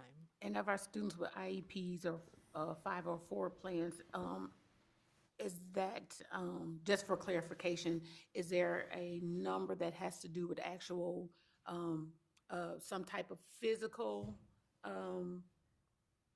issue versus a behavioral issue? So do you know what those numbers are for those that, I mean, because I think sometimes when we hear that, people automatically assume that there's some type of situation around a physical matter and not necessarily a behavior or Yep. correct. Yep. Learning. Yep. And this, like I said earlier, the scholars that are in the East Leonard programs, those 3 specific classrooms that we're talking about, like some of them are identified with ASD, some of them are early childhood developmental delay, some of them are cognitively impaired. And so not all of them even have physical ailments that would require necessarily that accessible playground. But when we design and build, we always want to go with that universal design for learning in mind and making sure that we're providing for the least in order to get to the most, right? The most accessible. But can you allow, I just wanted him to answer the question about the playground piece, and then, This is about the playground Okay, piece. And so with that being, when you answer that part of the question, when we saw those dollars in the previous slides, I talk about the deferred savings, I'm wondering about the additional costs to upgrade the existing equipment, or is that a tear down along with completely to add to the structure of what that equipment needs to be to make it accessible for all? I'll answer that first. It is going to be across the board a combination. Some of the playgrounds will do an assessment and decide that we have to do a complete tear down. I think Coit is one of them. And some of the other ones that we have done some renovation work, some upgrades recently, then will just have to be additional play equipment. Now, going back to your original question about accessibility, the process that we are putting in place right now will include working with our team from Roxana's team, specialty team, to help us identify what the needs are And then once we have those needs identified, then we will work with the design team, the manufacturers to be able to select the right equipment, the right surfacing, because that's the number one thing, for us to be able to accommodate and have accessible playgrounds. Now, there are many levels of accessibility, obviously. And I think I mentioned last time that, there is the letter of the law and there is the spirit of the law. We in the past have followed the letter of the law, but I think it's time for us to change that and do the spirit of the law, which goes above and beyond what the codes require. Because we know that codes are basically setting a common denominator or a standard, but that doesn't apply for every single one of our scholars. And we want to make sure that all of them we listen to all of them and provide something for all of them. And that's how we're working together now. We have a couple people on my team, OTs, PTs, that are very passionate about this, and so I know that they've already done some research. Any of the equipment that we've purchased thus far for specific scholars, we've also kept in mind, is that something that we can pick up and move and take somewhere else? So that's been some thinking that we've already done around just accessibility and making sure that the investments that we're making are being able to take it with us wherever we end up going. Yes. Yeah. I haven't shared this with Roxana yet about that concept, is maybe we don't move it, maybe we add new. Because if we move it, now we're creating a void back to where we were. So maybe we leave that there and just get a new one for where we're going. I haven't told you that yet. I'm good at that too, yeah. So, obviously the decision hasn't fully been made, but if these 3 classrooms are currently at East Leonard, it's safe to assume that they're going to move to either Kent Hills or Coit, depending on what makes the most sense. It could be. And that's part of the deeper work that I want to do with my team on the 22nd, based on what the final recommendations are. Because again, we really want to dig into where all the programs are. And if we think it's going to be best for us to say, all right, north side, we want to actually have a classroom up here that's going to address this, that we can consolidate some of these kids with higher needs together, we might make that recommendation. We might do the same thing for the south side and look at those, because these classrooms are K-5, so there's not a wide spread here. We're talking about, again, 32 kids.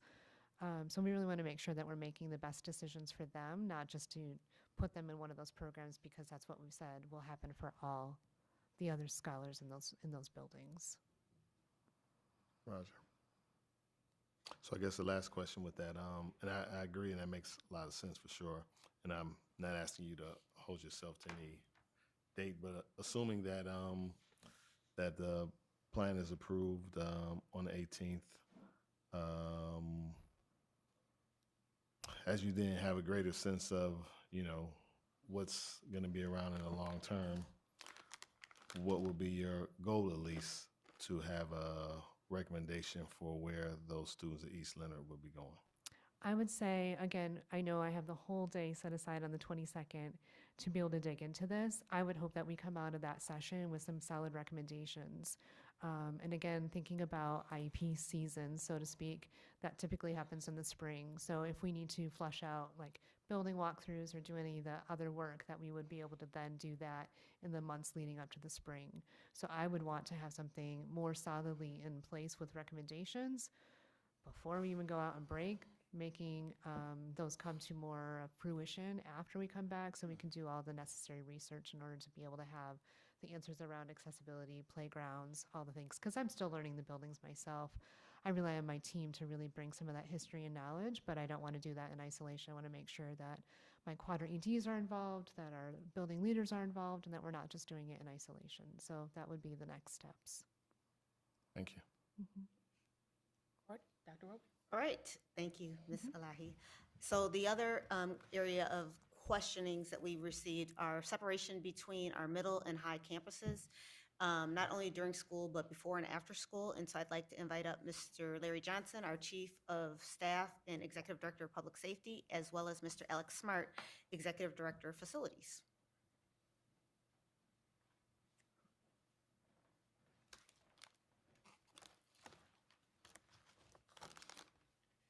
And while they're getting set up on deck, will be Ms. Lusk, who will talk about GRPS staff vacancies, because that was another. So, Ms. Lust will be up next. She's gonna talk about. so, Separation of spaces first. Sure. Good evening, President Williams, Dr. Roby, and other distinguished board members. Thank you for having us down. Alex will talk about the physical separation of space inside of the buildings, and then I can chime in on some of the other concerns you may have around passage and safety of students. Okay, hello again. When it comes to space design for our schools, it is obvious that the academics has to drive the design of our spaces. Having said that, we have taken the time with my team to take some preliminary looks at, let's say, Ottawa, for example, on how could we achieve that. And we have identified some areas where we could have two separate entrances. I mean, the Ottawa High School entrance right now is facing the fields, it's on the west side of the building. But if you remember, years back, the main entrance was on the east side of the building. So we would keep that, the east side of the building, to be for the new elementary school, middle school, for the new middle school. So that way it will have complete separation in entrance and dismissal at the end of the day. We also have looked at opportunities to have a separate cafeteria. We know that the lunchtime and meal time sometimes are challenging as far as the schedule and activities going on. At Ottawa High School, we used to have a cafeteria at another location, and we do have the infrastructure there. And that will allow us to be able to develop that as a separate space. Again, we have not gotten into the academic needs of the building, but as we look at the existing layout, we also have opportunities to have separate access to the athletic portion of the building. I do know that we have two gymnasiums there. It is possible that one may become the middle school gymnasium, the other one may become the high school gymnasium. So we do have a lot of opportunities for us to achieve the separation, even just physical separation. It's not even, it doesn't necessarily have to be by schedules or by adult supervision. Some of them will, but not all. Mm-hmm. But we have that option to do that. Mr. Johnson, do you want to speak on kind of the supervision and some of the safety security things we talked about? Yes, thank you. And so as we began to look at, in particular, the Ottawa-Alger merger and the Union Riverside Westwood merger, some of the things we want to work with is we began to look at working with traffic engineers to look at the traffic flow of getting buses in and out. We know there would be more parent pickup and drop off for middle school students, so establishing a traffic safety flow within the property, but also establishing a ped flow for pedestrian traffic and those students who may be close enough to school to walk, in particular our middle school students. We want to engage Grand Rapids Police Department on the utilization of additional crossing guards as well, because we understand that at the middle school level, depending on dismissal times, there may be a need with the traffic flow up and down Burton to establish some crossing points, some safe crossing points as well. As it relates to our staffing, once we establish a student population at those buildings by looking at the student population 5 years past and then working with student services to look at projections for the next 2 years in advance of that opening, we want to be able to establish what that would looks like. We anticipate that the staff for the middle school security staff will follow those students to that high school as well, and we will increase the staffing of the high school's security staff to help monitor and provide additional supervision. As we begin to disciplinarily talk to this, we also think, as we look at Jeffrey Canada's work around social hierarchy of schools and how students integrate into new environments, we think it's important to even go back down to our fifth graders and work with our student services department so that we can get some of our team lessons in front of our fifth graders, so as they begin to come into that sixth grade environment, we can reduce some of the attention and anxiety that parents and the students may have by seeing some familiar faces that's teaching them safety programs, and then seeing those same faces inside the school. and then continuing our work with student services and what they provide as it relates to SEL and some of the mental health programs and mental health first aid programs. We think all of those become critical programs to help us integrate the students inside the middle school students inside the high school. There's a lot of moving parts to this, and working with the academic team to establish bell times and internal schedules. We'll be able to help establish a supervision pattern as well as the movement pattern of vehicles and pedestrian safety for our students. And we think we can accomplish that very well when all teams come together and work on that. Quick question. Is that the same plan basically for Union as far as? Yes, ma'am. It would be a very similar plan to Union. The traffic flow would be little different because it doesn't empty out onto a major thoroughfare immediately. So we'll have a little flexibility there as it relates to traffic flow and where we can load and unload buses. And in our attempts to keep bus traffic separate from parent pickup traffic, it's a little bit more easier to accomplish at Union High School. So where would the entrance be? You know, because when I go to Union, you always go through the athletic department, but where will the real entrances be on those? I'll leave that to Alex to answer the physical location of the entrances. I know he has several different plans and layouts that he's looking at. Okay. And once the best location is established, then we will be able to work our that's safety fine. plans around that. Thanks, Chief. As we looked at Union, and Union is quite a bit more difficult than Ottawa. Yeah. I'll just put that on the table. There is a major block of space that is on the east side of the building right now that is kind of actually facing Westwood right now. Oh, okay. And we have identified that block of space that would be the most appropriate at this point for us to consider having the middle school in that location. The second floor and the other portions of the building would easily accommodate the current students at Union High School, but that is the area that we have right now, so right now, identify as a potential place for the middle school. That's Mr. Eatman. My question, as you talked about, and both of you kind of talked about, well, more so the safety concern around, I think about Ottawa. Ottawa gets very congested now as far as traffic, right? Like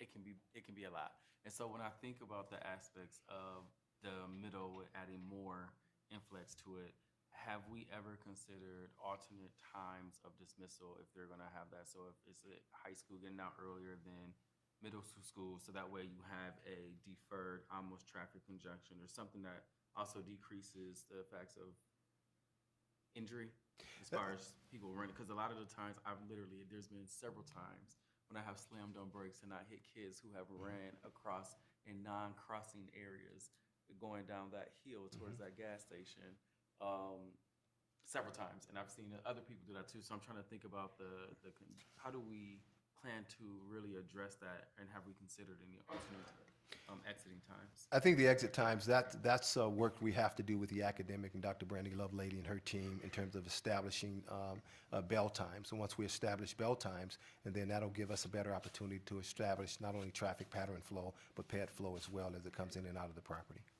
And let me just add the layer around the bell times, because you can, have one school start at one time and another school start at a different time. But if we're sharing teachers, one of the things that we've talked about is if you have a math teacher who's teaching 10th grade math and then goes the next hour and is teaching 7th grade math, we have to make sure that their schedules align so that one is not unsupervised. So those are kind of those nuanced kind of things that we'll have to navigate through.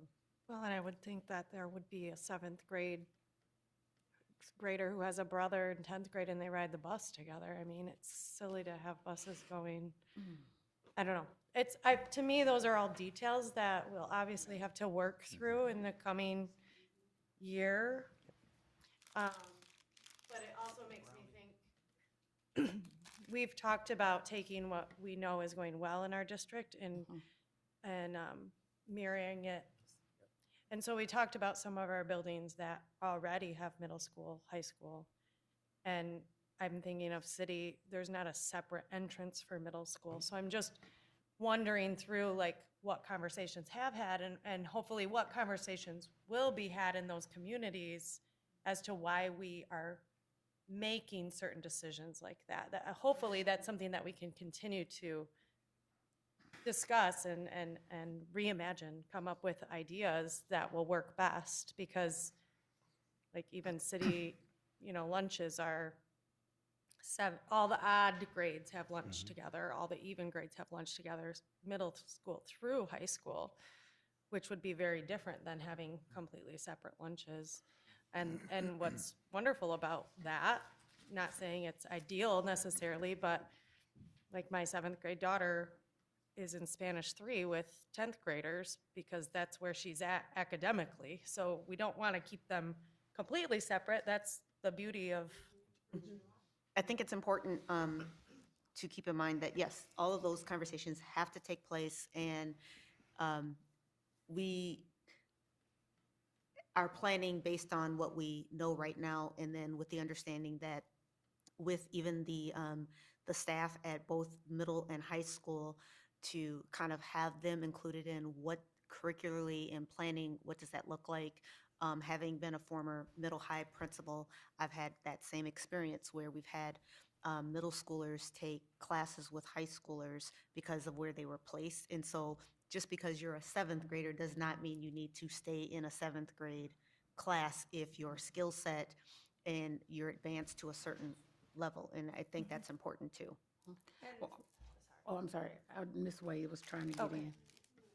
You want Just a quick one?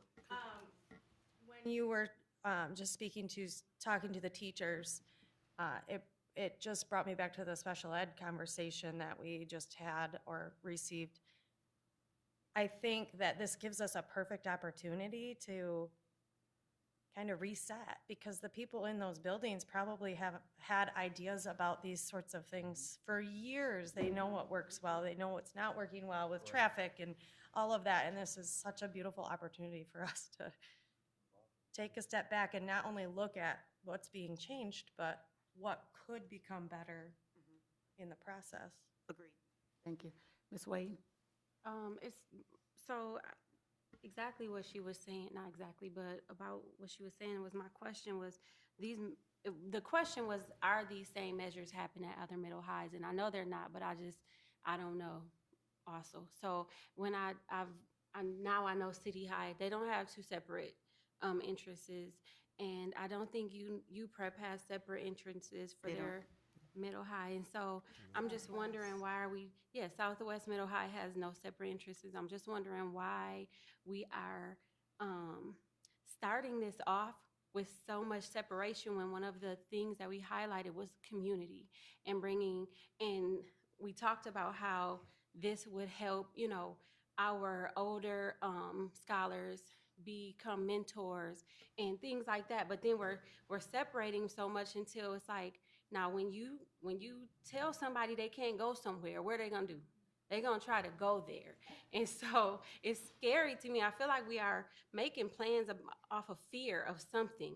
And we are doing this work now. It's happening at several of our high schools.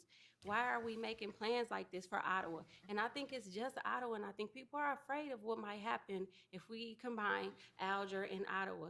But what we're also doing is saying that our kids can't do this. And I don't like how it feels. I appreciate the comments on that. And so these are, again, recommendations. And it was because as we talk to children, the scholars, they are for, we can be in the same spaces. It was more, quite honestly, the adults. This is a possibility. And again, it's a possibility. And so we're saying that if we need to make separate entrances, there is we have the physical space to do so. But I think, again, this requires us to have these continual conversations and then also include the folks closest to the work. And that does include middle high school staff. And what does planning look like? What does curriculum look like? What do their professional learning communities look like? How will they, when our academic team meets with them, how will they create programmatically what all of those components? But this was like based around some of the other feedback. I agree that middle and high schoolers can be in the same space. There may be, and there still also has to be some shared space because sometimes it just only works out that way. And so it won't be completely separate, but we know that we physically have the space within our 2 largest comprehensive programs, if we have to separate them, we are able to do so. It makes sense. You have wings, right? Like y'all on that wing, that wing, that. But I think also it's just like we're really talking about like this separation thing. Like I don't know if it has to be that intentional until our kids are totally like we're making plans about already separating them when we're also making plans to combine them. You know, so I just To your point, Ms. Wade, I appreciate you lifting up those comments. And I have heard quite a few people say to me that they have concerns about safety with their young people in the space with high schoolers. And so I would pose a question to Mr. Johnson and to Mr. Smart about, do you see that there are any particular challenges about this plan that you think we should maybe consider or have information, I mean, that you can share that information with us as we go forward from what you have initially seen? Is there any particular challenges that rise to the top that you feel this board needs to be aware of? At this time, I don't. I think Mrs. Wade bring up some very good points. I mean, it has worked. Integration of students has worked. We have several locations. CA Frost, the city is another example. It's Southwest, and even from a middle school, elementary, Burton. Although separate bell times, it has. Our biggest challenge is always traffic flow, and that's my biggest concern would be the traffic flow of getting vehicles in and out. But once we establish those patterns, supervision has been very well with our teaching staff and other auxiliary staff inside of buildings, and I don't think anything would be reduced there. And so it's traffic flow. It's probably my most critical concern. And with our students being in one building location per, with this, where there is maybe family and things of that nature, do we think that this will have a positive impact on transportation, particularly with our busing? It depends on what transportation model that we use. Right now, our middle schools are coming in on yellow buses, 6-8, and our high school kids are going out on line hauls or special runs with the Rapid. So what busing model will we using? I heard Mrs. Davis say that the middle schoolers could come in with their siblings, the older siblings. If everyone's on a yellow bus, that's absolutely true. If we're still running two different forms of busing coming in, I think it would. I think it'll increase our efficiency of busing by the less number of schools that we run to. But again, that's something that deans have to work out with their routing. Mm-hmm. And is that something that we are putting before them to say, again, this is an opportunity? I know many people in the public have mentioned this. I myself have as well. I never liked our young people on the Rapid. And if there is an opportunity, I'm always for bringing them out of the Rapid back into our yellow buses, and if this would make sense. So is that something that we could possibly look at and forecast with Dean to see if it's a better fit and financially what that would look like? Surely those are conversations we can take back to them, and working with the appoint people with deans, we will absolutely do that. And I mean, that's just something that I am considering, but as it came up, I'm thinking, that solves a couple problems for me. In my mind, I'm thinking about, so I don't know how my colleagues feel, but that, just to even have that conversation, that I'm open to what that conversation could look like. You mean the high school kids on the yellow bus? Yeah. Well, You don't have enough our numbers. relationship with the Rapid so that we can get our buses back doing the single runs, like when I was in high school. The city buses picked us up from Creston, and it was about 4 or 5 of maybe 3 or 4, and we had our own. We didn't get on the bus. The line haul. You didn't ride the line That was it haul. called? Line haul. I love that idea. I think was- that obviously we can discuss busing in the future. absolutely. But that being said, I mean, I like the option of either or too for my middle schooler because my daughter rides the Rapid. So that's something we can all talk about in the future for sure. It just came up, so I'm like, okay, let's see, how can we think about that? Ms. Melton has a question? Yeah, Yeah, I just want to encourage us to ask the people who are going to be making those changes. I know when Harrison went from a separate middle school and elementary, it became a K-8. And then the same thing, I was at Shawmut when it went from a K-5 to a K-8. And there was just some educational programming problems that no one expected. And had we gone to the teachers and asked, they would have really easily said, actually, we don't have certification for 8th grade math. We have a lot of trouble with sex education in the middle school currently. Our nurse isn't trained to do middle school. So there are some issues that came up that no one really predicted because they hadn't gone to the people who were actually executing the plan. In this case, I know with Westwood, for example, losing their own name is a big deal. As I ran into a bunch of Westwood kids, they're really worried about losing the name Westwood and, going to be Union students in middle school. There's a sense that there's so much space on on Union and Westwood's campus, and yet we would be kind of packing them into that building. So maybe asking specifically to that group, or if there's a way to discern which surveys came from that specific end of town. I don't know if there is, but that would be really helpful. Because I do know that it's not, for me, it's not a safety issue. It's really want to have an excellent program, and an excellent middle school looks different than an excellent high school. So just something to add on to the other side of the picture. Rodriguez? So, Trustee Wade brought up a great point. And I'll admit, like, that was something that concerned me as a former Alger staff. And I appreciate your comment because I do think that it brings, it challenges maybe some of the preconceived ideas that many of us may have had about, bringing Ottawa and Alger together. That has been kind of top of mind too, with just like having been at Alger before. But I appreciate the comment. And now I'm thinking, why are we having the conversations in this manner, right? Why are we already starting, saying, all right, they're going to have separate entrances, they're going to be separate in these ways. So I appreciate the challenge to my thoughts. And I'm even just thinking like, okay, Mr. Johnson mentioned, okay, it's going to come with the security that's already at the school. And I'm hoping that we can reimagine, what is Alger going to look like when it's part of Ottawa? How is it going to be supported more?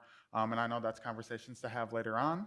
But I'm hoping that, as even when I was there, it was plagued with, just understaffing, right? And so I think that is a challenge that I hope we, take head on and make Ottawa and Alger, Ottawa Hills, just as valuable of an option as as City Middle High. And I think we can do it. And I know that our kids are up for the challenge too. So I'm excited for this. I'm excited for the work that we're doing, and I'm thankful for your comments too. That's a nice tee up related to our next person, Ms. Lusk, who will help us understand how consolidations will help the GRPS staffing vacancies. And then also, Ms. Melton, thank you, gentlemen. I'm sorry, I should have said thank you. Help with, as we look at licensing, because it is very important, especially at that secondary level. Typically for just the very generally K-6 license, that means you can teach all subject areas. And then once you get to the secondary level, it's by either grade spans or content area. And so that does make a difference. Yeah, there will be other things for the secondary, you're right. Those are just examples for elementary, middle, but there will be other things that I have no clue about, but they would. Yes. All And right. on deck, before she starts, just so I'm just queuing people up, the recruitment and retention of our scholars, and that will be Mr. Atkins and Miss Natasha Neal next. All right, so as we are sitting here today, we have 109 teaching vacancies.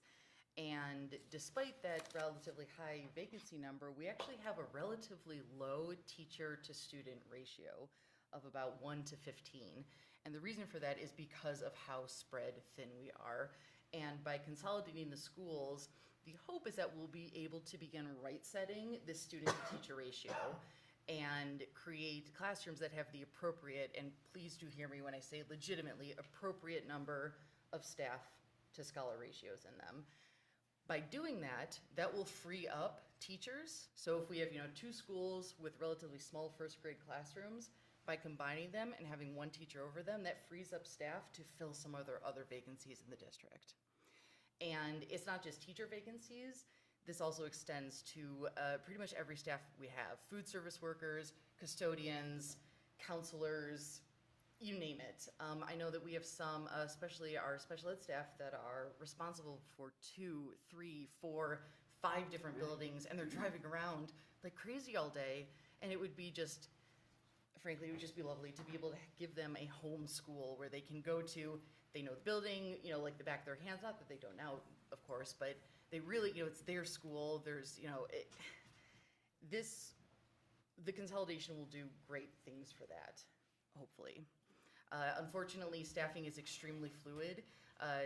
Less than 6 months ago, we had 70 more teacher vacancies than we do now, so it's a little bit difficult at this point, especially without the attendance boundaries being redrawn yet, to say exactly what that's going to look like.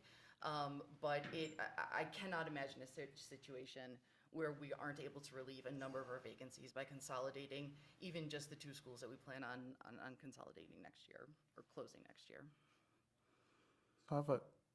I have a question about, so we've reached out to the staff whose schools are up for consideration of closing. And of course, we want to fill vacancies. I just also want to hear, what were their thoughts on possibly staying within the district? What were some of the things that they might have said? I actually couldn't get into the OneDrive, so I don't know, if that's even in the surveys that we've taken. But what are the thoughts from the current teachers we have, and are they, what is the general feeling about moving schools or moving classrooms? I mean, I think it's always going to come with some level of fraud and nervousness and a little bit of fear. Right. But what we're trying to do, and I've said this at a number of our community feedback sessions, what we're trying to do is show our staff, hey, we know you're being displaced, and that's the word I've been using throughout the conversations on this topic. We know you're being displaced. We'd like to give you first dibs on applying for our vacancies that we have now for next year. And that's something that we still need to work out with the union. But it would be wonderful if we could do that, because then they know that they're not competing against as many teachers for the positions that they may want should their class end up not existing next year.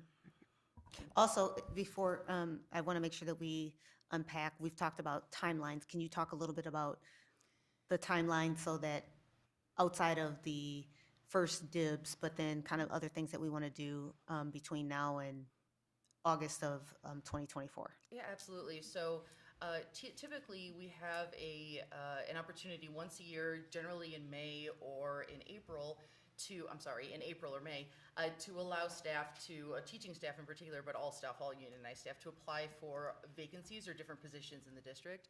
And so what we'd like to do is give the displaced teachers and I keep saying teachers, I do mean all unionized staff, all staff in any of the buildings, the opportunity to do so in February, so a whole month before the other staff members are able to do so, because they are potentially without a space next year.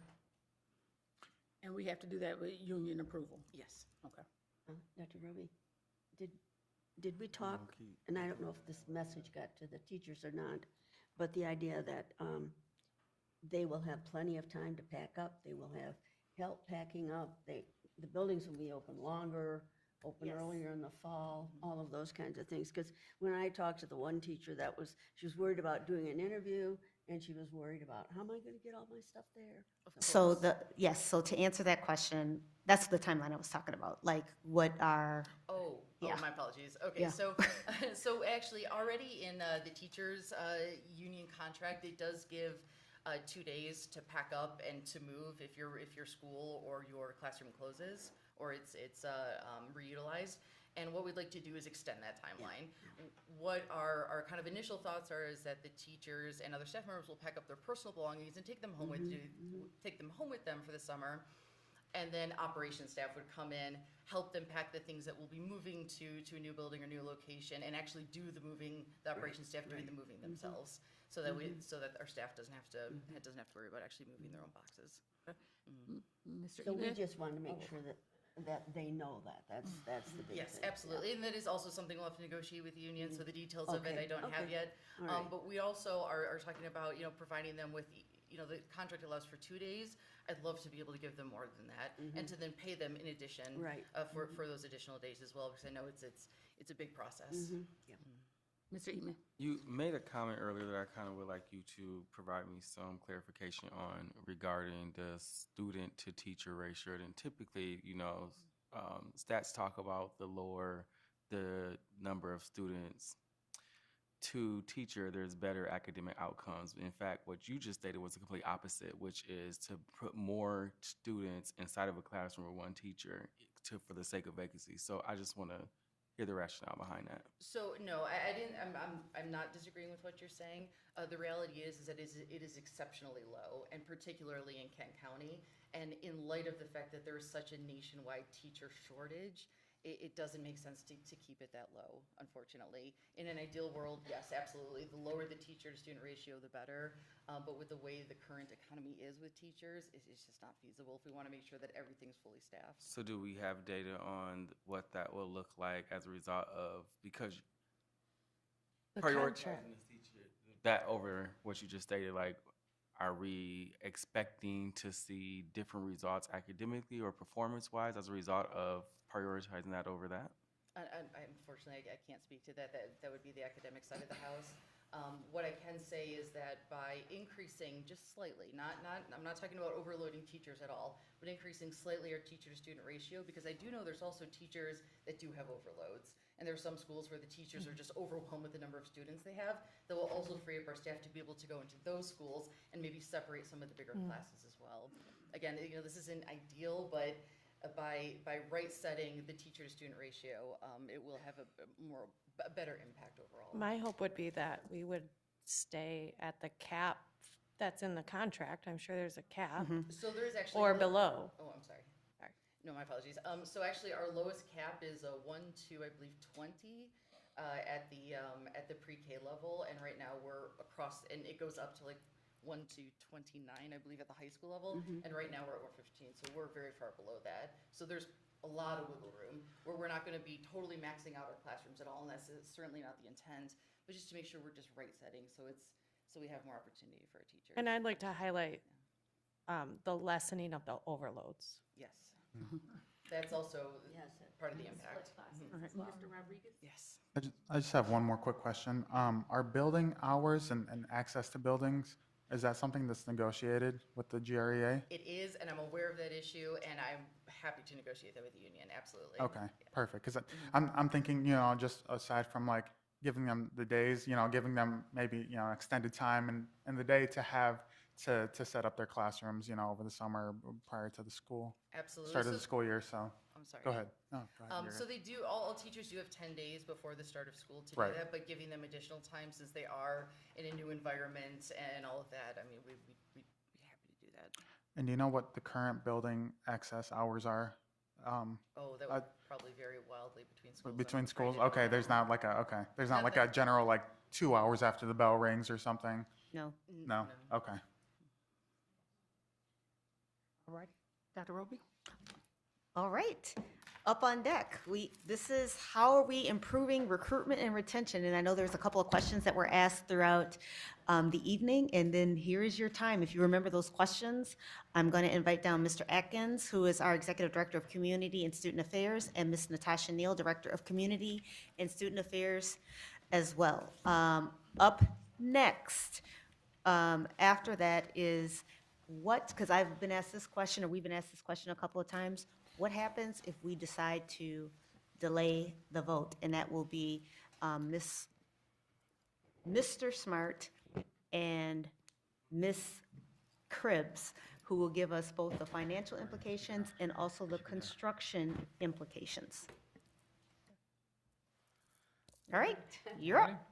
Good evening, everyone. So we've heard a lot of things during this presentation about retention and recruitment. And I want to say that retention and recruitment doesn't happen in a vacuum, right? It's not a separate activity that happens. It works in tandem with what's happening in the building, climate, culture, what's going on in the district, perception, all of these things. And retention and recruitment are typically two different strategies, because we talked about wanting to keep the students that are already here, but also how do we attract those new students? Mr. Rodriguez, you talked about the 60% of students in Grand Rapids proper that don't attend GRPS. And so I'm going to hit retention first and then hit recruitment, okay? So as far as retention goes, our number one priority right now would be for those students who are affected by any closures. Because what we want to do is make sure that we are handling those families and those students with care, as well as the staff. And so we are talking about one-on-one meetings with families to let them know about their options, working behind the scenes to make sure that any barriers to enrollment or movement are removed. We are talking about making sure that our SEL team, our mental health team, is there to provide support for students as they move into a completely new environment. So those are some of the things that we're talking about as far as retaining our students. We know when things start moving, people get nervous. And so at the very least, we want to keep the students that we have now. And part of that is making sure that people feel comfortable with where they're moving and they feel supported and welcome. That's going to be a huge part of retaining our students, is making sure that the culture and the conditions are set for them to move somewhere new and feel supported and comfortable. So that's a huge part of retention, specifically for those two buildings that might be closing. As far as recruitment goes, people like new, shiny things. So I think the goal is for, enrollment, as we handle sort of the nuts and bolts of enrollment and retention and recruitment, works very closely with Luke and communications, because it's all about branding and marketing. Ms. Davis, you talked about this being a very unique opportunity that we need to capitalize on, and I completely agree that we are in a very unique position.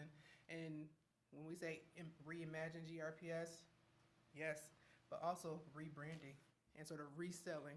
And so when we talk about combining Alger and Ottawa, being very clear, is it Alger at Ottawa and it's a 6th grade on a campus, or is it a new and improved program that's a 6-12 program that has all of these offerings? So I think when we went through our marketing audit, we got very high marks on giving people information. We were very good at providing information for people, but not so great at selling people. So basically becoming a walking commercial for every change to attract people into the district. That's going to be huge. So everything that's new, shiny, new and improved combined, that is going to be huge for us to get out there and actually sell it. And that is going to make people want to go into this new program. Another part of it is going to be attractiveness of buildings. So we talked about, are windows enough, or is paint enough? So those types of conversations are going to be incredibly important, because what we also learned is people aren't necessarily attracted to the district itself. They're attracted to buildings and programs. And so making sure that all of our buildings and all of our programs are marketable, not just valuable options. I mean, we don't want to sell people a bill of goods, but also making sure that our building leaders can give a elevator speech about why their school is the best. And so all of these things, again, new and improved, nice, shiny. I mean, think of all the commercials you see on TV. That is essentially what we are trying to do with our buildings, but being very clear on what each program is and what each program has to offer is going to be huge for us. Yes, ma'am. I just want to say that I believe that the work ahead is so important. I think that programs on paper are one thing, but kids going home and being happy and excited about school and thriving academically, that's what makes parents happy. And that's what makes parents tell all of their friends, like, our school is the best. You should come here because my kid is thriving here. Yep. And so parents sell to parents, but kids also sell to kids. And so in our marketing campaign, making sure that we have students selling our programs in our schools and even the changes that haven't happened yet to other students, that's going to be key for us, making sure that, you know, we're keeping up with kids are smarter than we are as far as technology goes. But are we on Twitter? Are we on Snapchat? Are we on TikTok? Like, using every single avenue that we can, that our kids are using to communicate to each other about our schools and our programs, because we have to get the kids. And it used to be where your parents made the decision about where you're going to go to school. Not anymore. Students are having a say in where they go to school, and so I don't want to say take advantage, but I'll maybe capitalize on all of those opportunities. I think is going to be crucial, not just in the first year when maybe not so much movement is happening. We have to start now when we're talking about attracting people 2 years from now, 3 years from now. We talked about possible new builds. If we decide on that, the sooner we can get it out and market it to people, the better. And so I think utilizing timing, I think utilizing technology, and utilizing a lot of the goodwill that we have built is going to be also a key factor in capitalizing, and bringing students back to GRPS. Ms. Zill, Yes, ma'am. do we have an exit interview when, like, kids move out of our district? Do we do something to get a hold of the parents and say, why did you take your kid out of GRPS? Yes, so we did a campaign a couple of years ago where we called parents who left. Some of them didn't want to talk to us, of course, but we had other parents who did give us some responses. And I think when we talk to building principals and we talk to staff, we're also hearing the things. We're talking to our own staff. We're hearing things that are happening.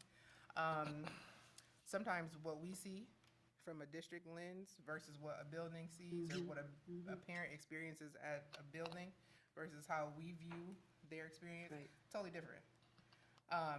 And so what I would like to do is be more intentional about capturing that. Right now we have leave codes in our system, so we can sort of tell why a kid leaves. But most of the time, the easiest thing to do is to hit unknown, right? So if we were to pull a report, we would see some left the district, moved out of state. We would see some of those things, but a lot of it would be unknown. And so being much more intentional about why someone is leaving.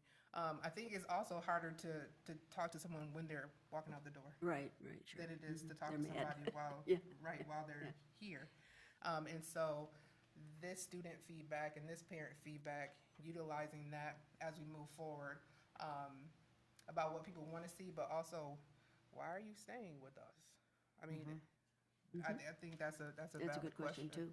Oh, I'm wondering, too, have we ever thought, and I mean, I know we've thought about it because I know I even talked to John Helmholtz about it, but the idea of identifying all of the houses, the homes that have kids maybe who are 3 or 4 and might be potential kids, that we personally go to their houses and recruit them right there at home. Now, I know ours is a much bigger district, but I know that at Godfrey Lee, which is a small district, but the teachers got to do that. But I'm not necessarily saying the teachers should do it, but can we hire people who take care of that for us, you know? Because I think if we could get them young.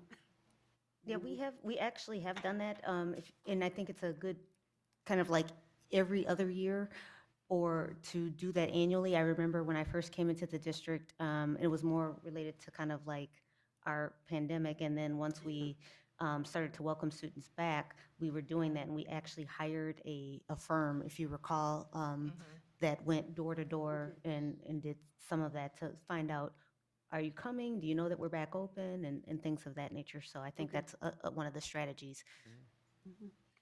Mr. Rodriguez, then Mr. Eatman. Yeah, I have two questions. And the first one, if it's totally not even like realistic, please let me know. But I know we forecast a lot of things with this work. But do you all have a forecast of like potential loss or gain of students through this, you know, reimagined plan?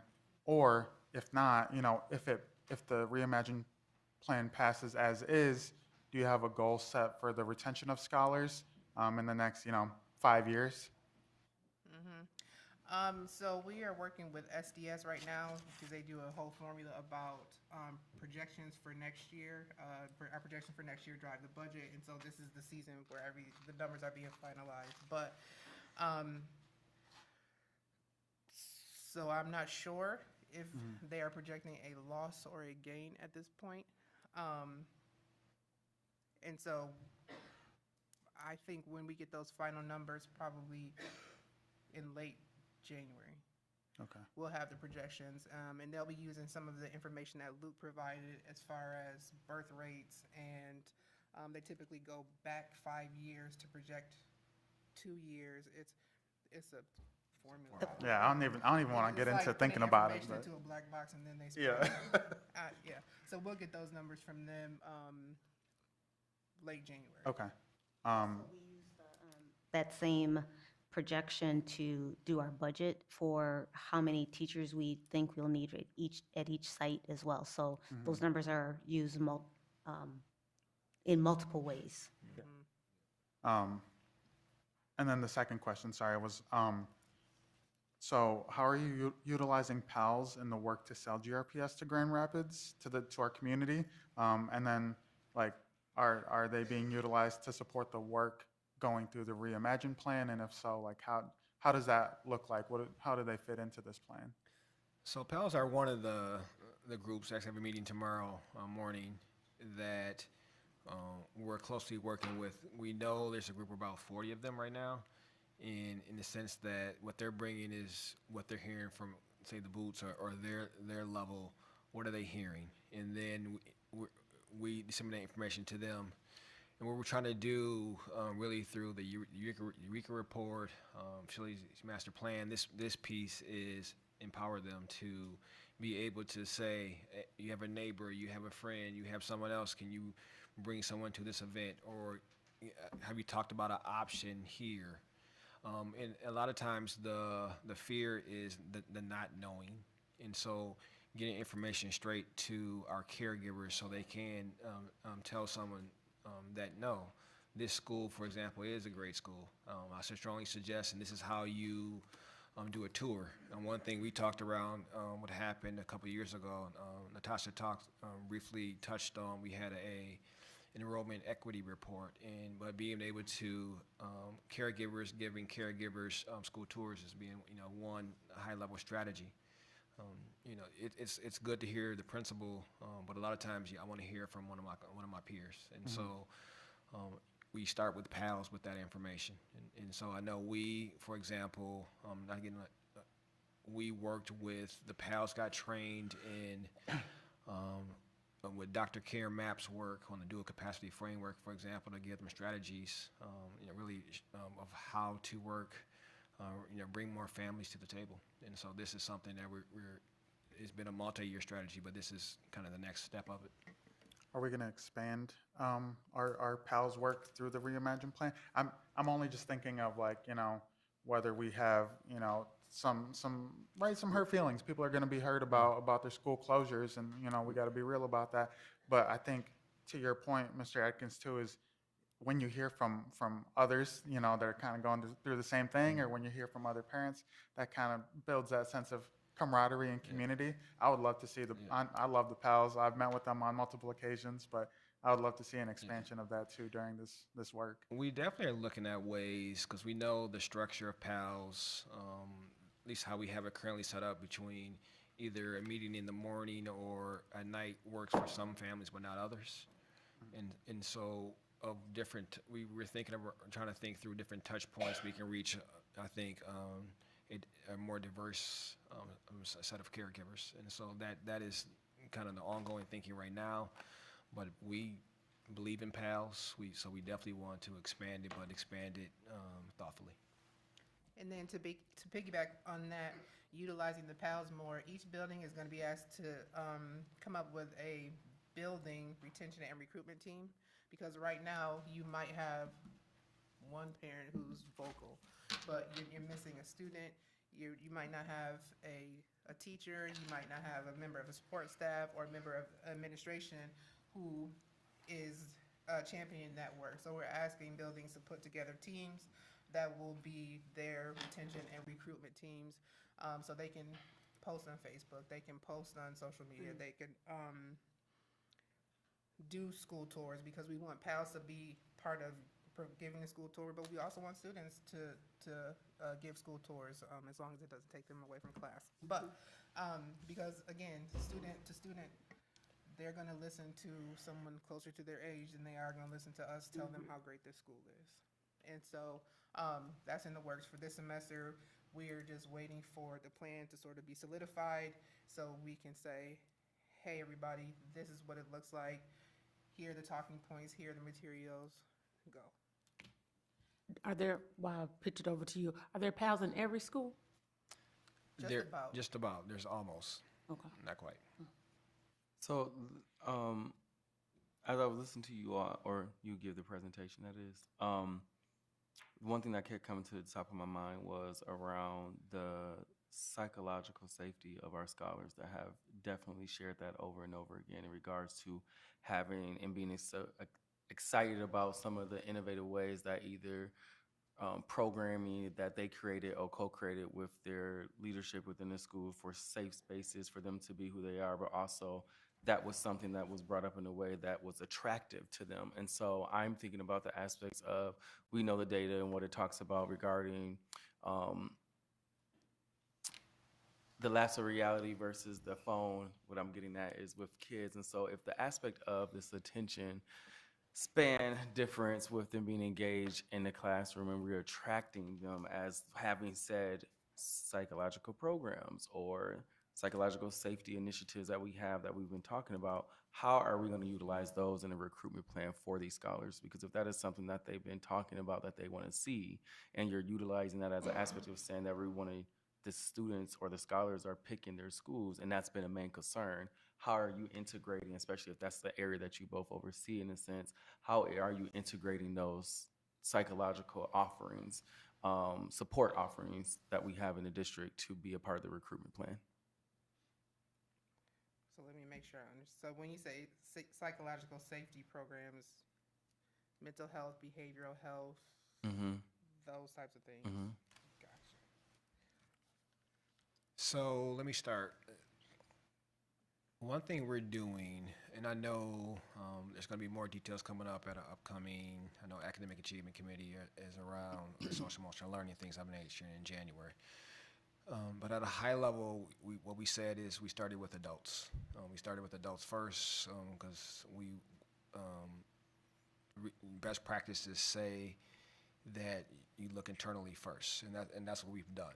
And so we know thank you to the board, we did adopt a K5, K8 in the 6A curriculum, caring school community, and second step as it relates to social emotional learning. Well, we know that's just a piece. That's like a 20-minute window. And so embedding that work into kind of the structure or the fabric of who we are is the next step. That's what we're trying to do. We do have 22 of the 24 mental health therapists that are hired, and then we're looking to fill the last 2 positions. And then we're also looking between, we have Cherry Health. We're looking for an expansion of KSSN, and we have 14 sites there. Combine all those efforts, we know it comes down to ratios in the sense that, yes, we can say that our scholars do have opportunities to access mental health supports, but we know that's just the first step. And so the second step would be truly looking at caseloads and ratios. And so one school may need, say, a 2.0, and another school may need a 0.5 or a 1.0, depending on the needs of what the data says. And so that's the next piece, are really trying to make sure scholars feel safe. We're taking a little bit from the Superintendent Scholar Advisory Council in the sense that we know that's a group superintendent meets with, but each building is having their version of a scholar advisory council that's being created at each school. And that would represent a way to bring voice to the table, and it may be around mental health, it may be around SEL, or maybe around something else that can happen on a consistent basis. So I know that's a relatively a new initiative that's really in the place right now.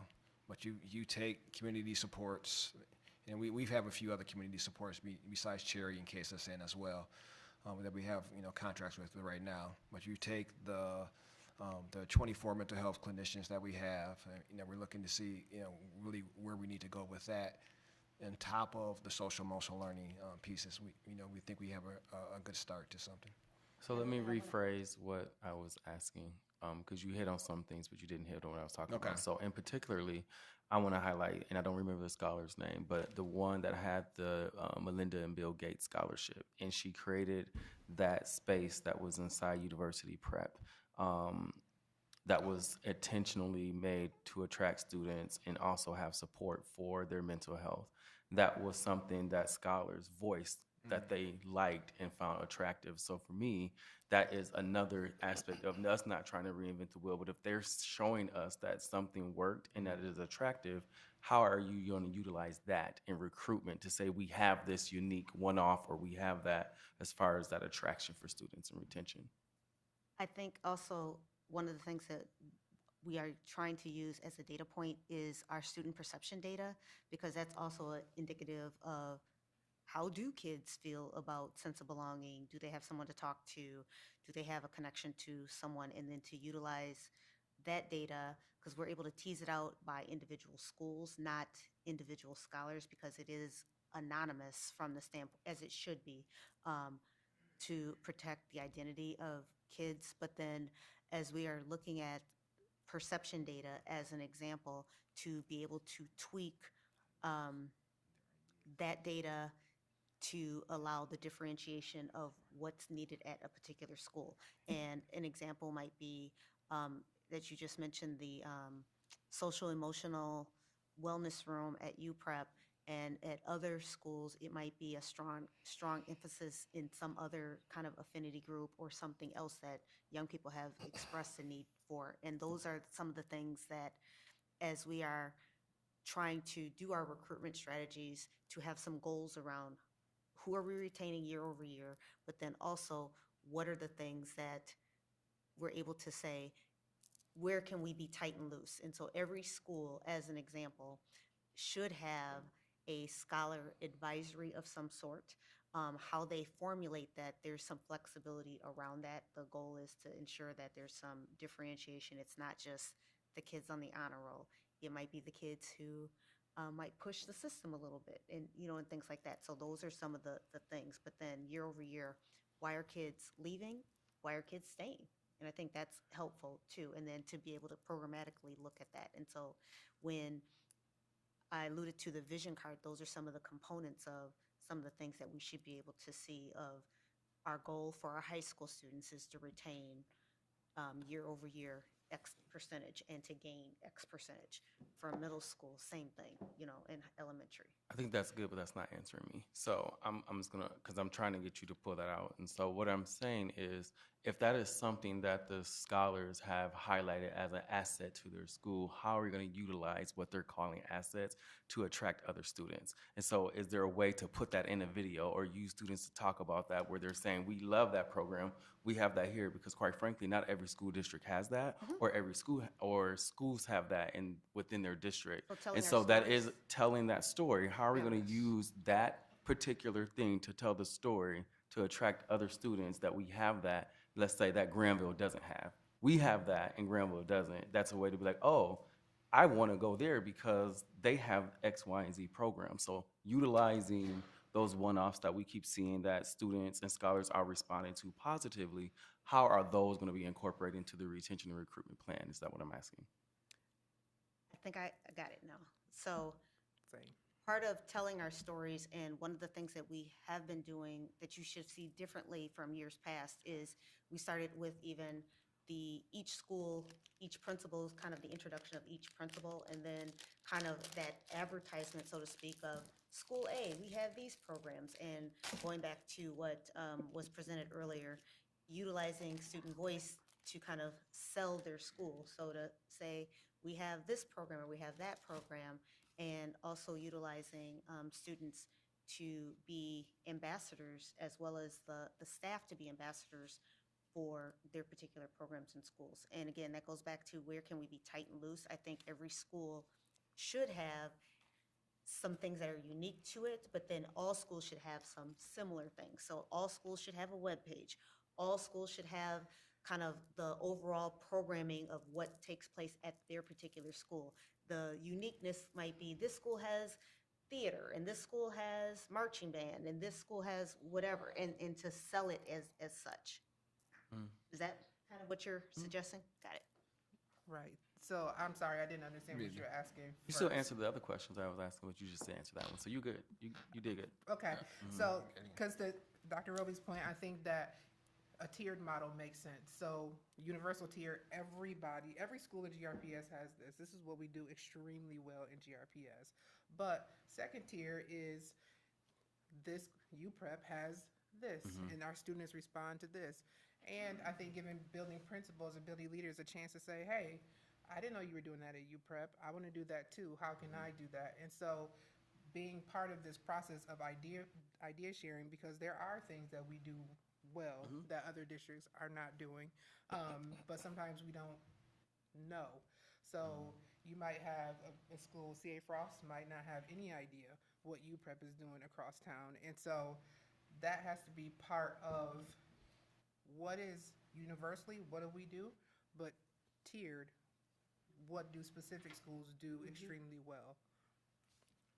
I just, I had a question with go ahead. regards to, well, I'm wondering if we do this, and if we don't do this, is it something that we can consider? Do we, as internally, secret shop our schools? I know that for sure people feel like customer service is super important.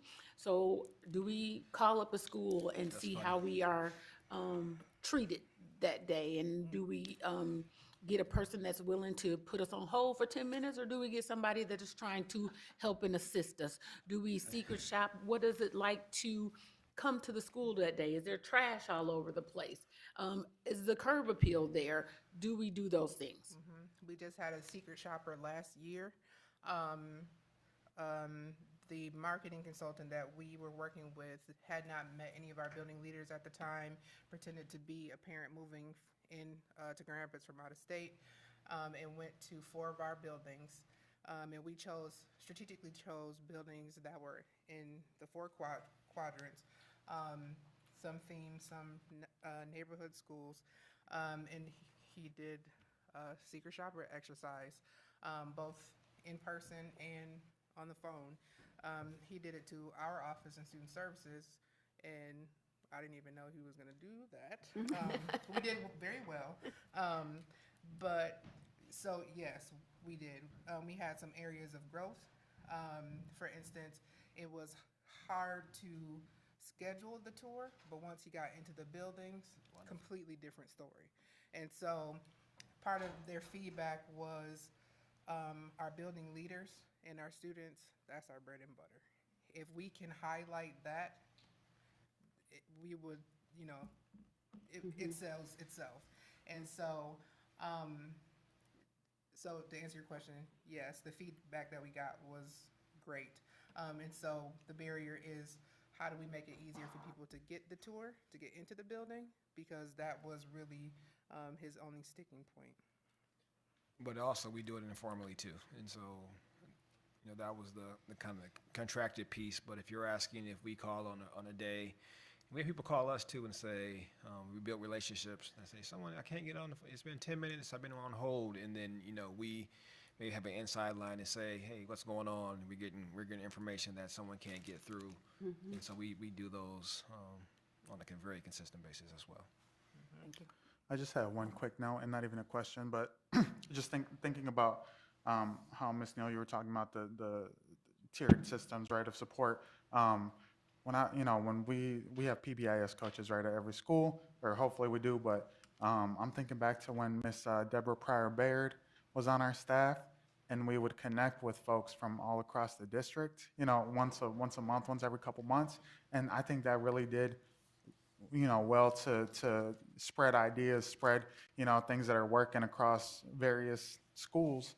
And I don't know if we do that anymore, or if that's something that we're working towards again, but that was something that I learned a lot, my time with GRPS, because I started off in my first couple years, and I heard all these ideas from veterans, and I'm like, okay, this is something I can bring back that was successful in another school. So, and that's just a thought, no question, just thinking about that. You can answer it, though. Oh, absolutely.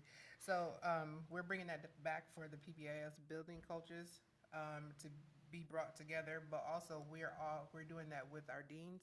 And so our office is spearheading a dean PLC. So we're getting deans from every building that has one and bringing them together once a month.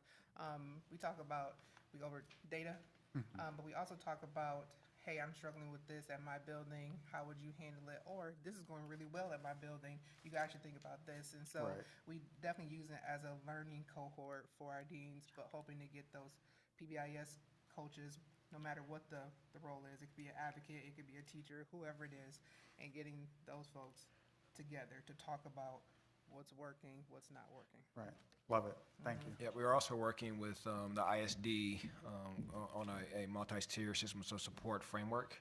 And in that framework, one of the things we're talking about is PBIS. We're really trying to develop the framework first before we fully launch kind of the second. Ms. White? They want to talk about the tiered system and just encourage the district to get some type of standards across the board of what our schools look like. We have schools that have several different after-school clubs, and we have schools that don't have any clubs.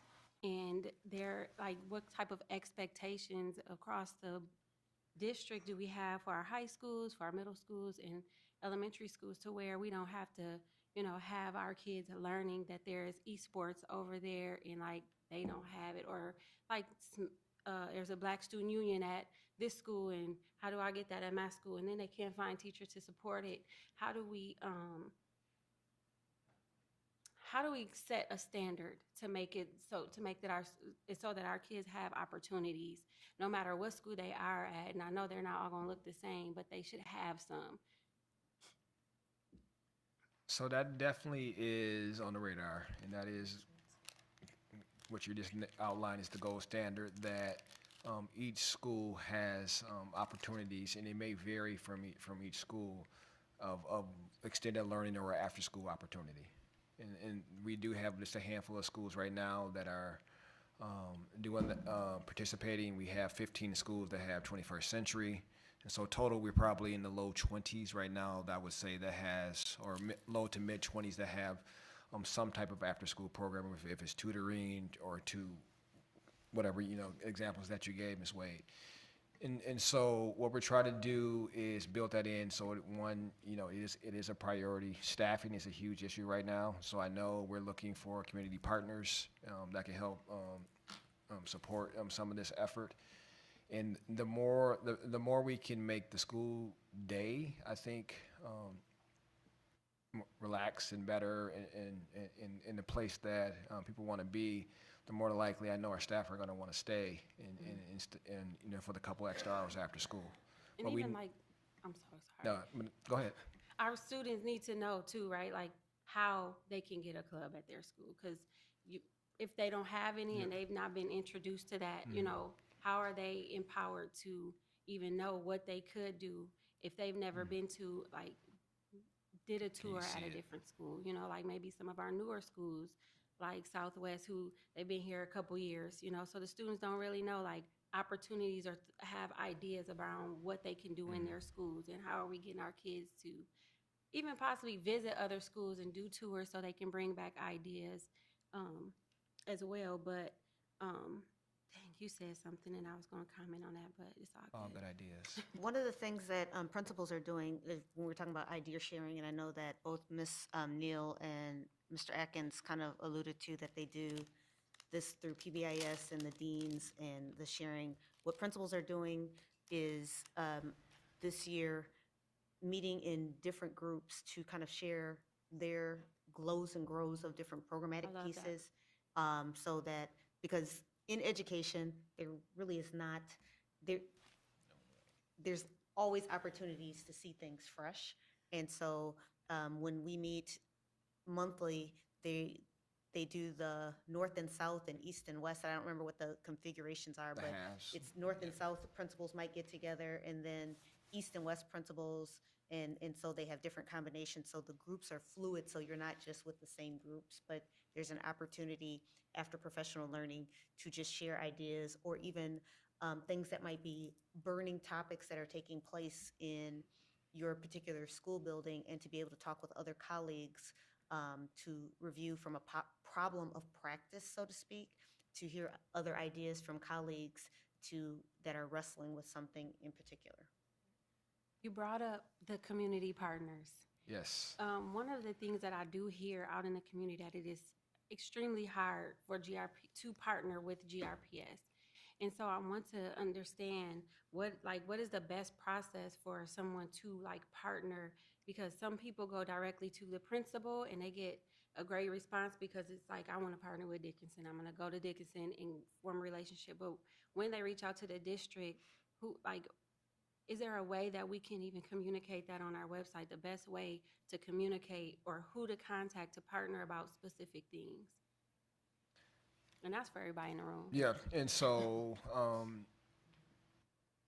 what you can do is anyone should be able to reach out to either our student services as one, and then depending on the partnership, we can point them in the right direction. We can add something on the website as well. What we've heard and we acknowledge too, I know was part of the Eureka report around being better partners, and so it's something that we intentionally are trying to do. It's around, I know we talk probably every cabinet around community partnerships and things of that nature. It's sharing information. We know we have a lot of red tape in past practice, but how do we systematize some of these things so it is easier for partners, and it's something that I think it's an ongoing process. I don't have my say 4 points right now to go over whatever it may be, but I know it is something that we acknowledge, and something that we're consistently, I would say literally almost every week we're working on. I say not just the attraction of partners, but even the maintenance of partners. I know there's been a couple board members who also have not had the best experience with who are partners or have partnered in various capacities and have not been able to maintain this relationship. So I don't think it's just the one or, it's both and, and how we do that. And I think that has to be a topic of conversation because we are a community asset. I think as we again talk about how we reimagine GRPS, that is something that we want to put on your minds as you do the work that we, again, it did come up in the Eureka report. It did. If there is nothing pressing and due to the lateness, I would like to move us along, board members, because we still have more. Dr. Roby? All right, thank you both for your very detailed information. So, no, I mean, I meant it very positively. No, Okay. So because this has been a lot of information, and one of the things that has arisen as to a question, what happens if we decide to delay the vote? And so with any decision, there's always positives and negatives, and so I thought it would be important to have our CFO, Ms. Rhonda Cribbs, come forward to kind of give us the financial implications of a delay, and then also Mr. Alex Smart to give us the construction-wise implications of a delay. Okay, I guess I'll start. One of the things, I've got a few notes here, so pardon as I look down and probably read from notes. And some of it you've heard from my colleagues that have come down in presentation, and actually as I was sitting there and listening to some of you speak as well, I've heard some of what you're going to hear from me come forth from you as well. So my first thing is, this is difficult. This is really hard work to do what you're wrestling with right now, but I want to say it's very necessary. To maintain buildings, there are fixed costs related to having the building open, such as insurance, utilities, repairs, and maintenance. These costs are incurred regardless of how much space is actually being used. And you've seen that deferred maintenance numbers. In some of our buildings, it's at very large numbers. That's maintenance that we've not been able to have operating funds to address over the years. So it's accumulated to be millions of dollars at buildings. We try to keep our dollars close to the operations as we can. So we're trying to, have classroom teachers, have building staff as close as we can. So saying that, we need to reduce our operating costs on buildings. So we've got more funds available to support staff and strengthen programs for scholars. We've heard a lot of this reimagine. We've heard about at board meetings, staff coming forward and asking for compensation adjustments. All of that is going to be operating dollars. We cannot use these bond funds to address those operating issues. So we need to right-size our operating costs of our budget. With the COVID funding we've benefited from the past few years, we've been able to increase our fund balance from the very low level that it had been at for many years. Many costs increase every year. And so when the fund balance was just barely above that minimum level that the state looks at to decide whether they're going to come in and weigh in on how we operate our district, we had to make very large and painful cuts every single year. So we need to develop a structurally balanced budget. That means we're going to need to look at these operating costs again. The other thing, and you heard a little bit about it when Ms. Lusk was down here, there's a human cost to having too many buildings.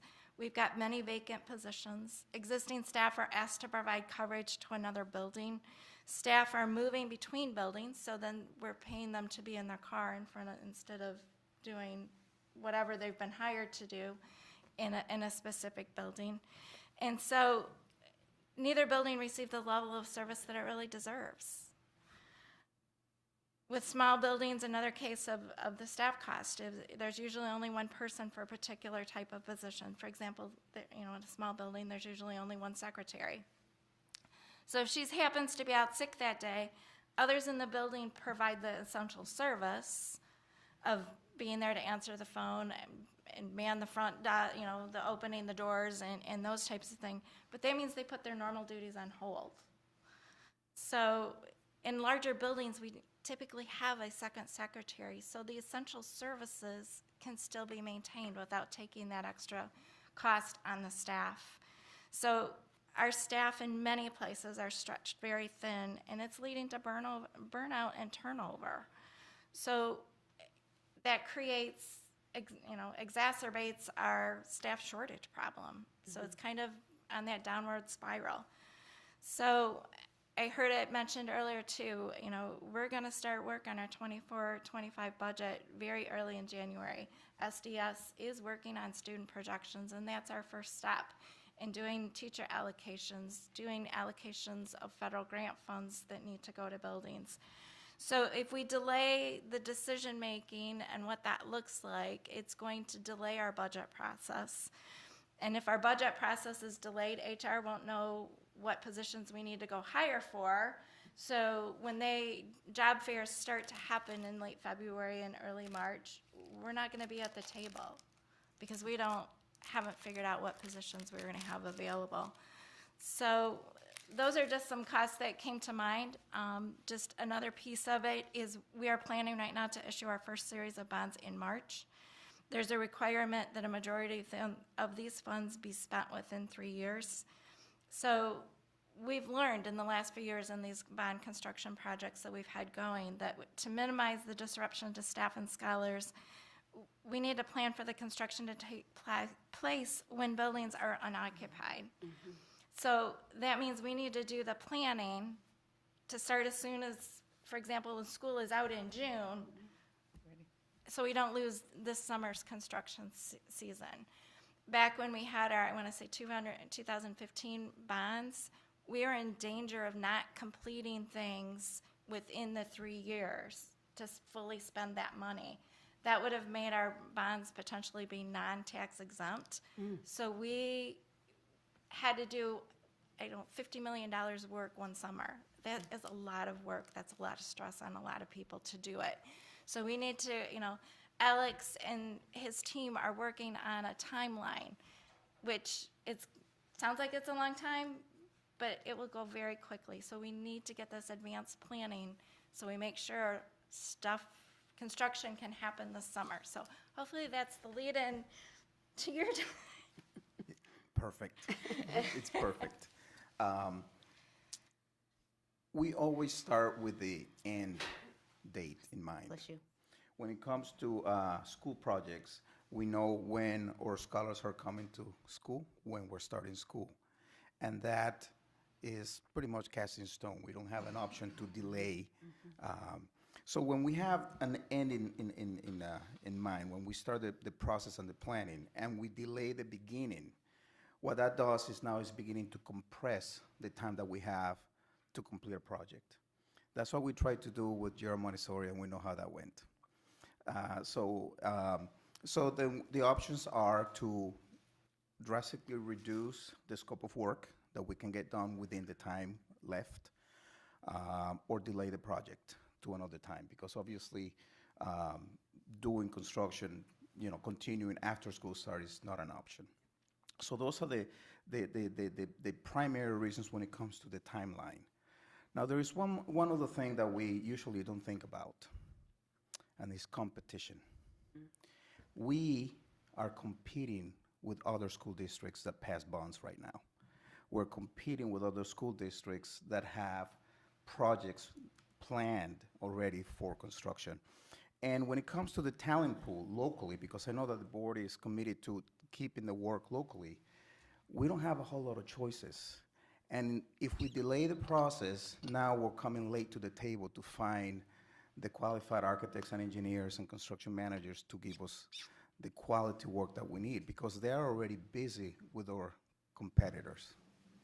It also takes us out of the competitive window for bidding.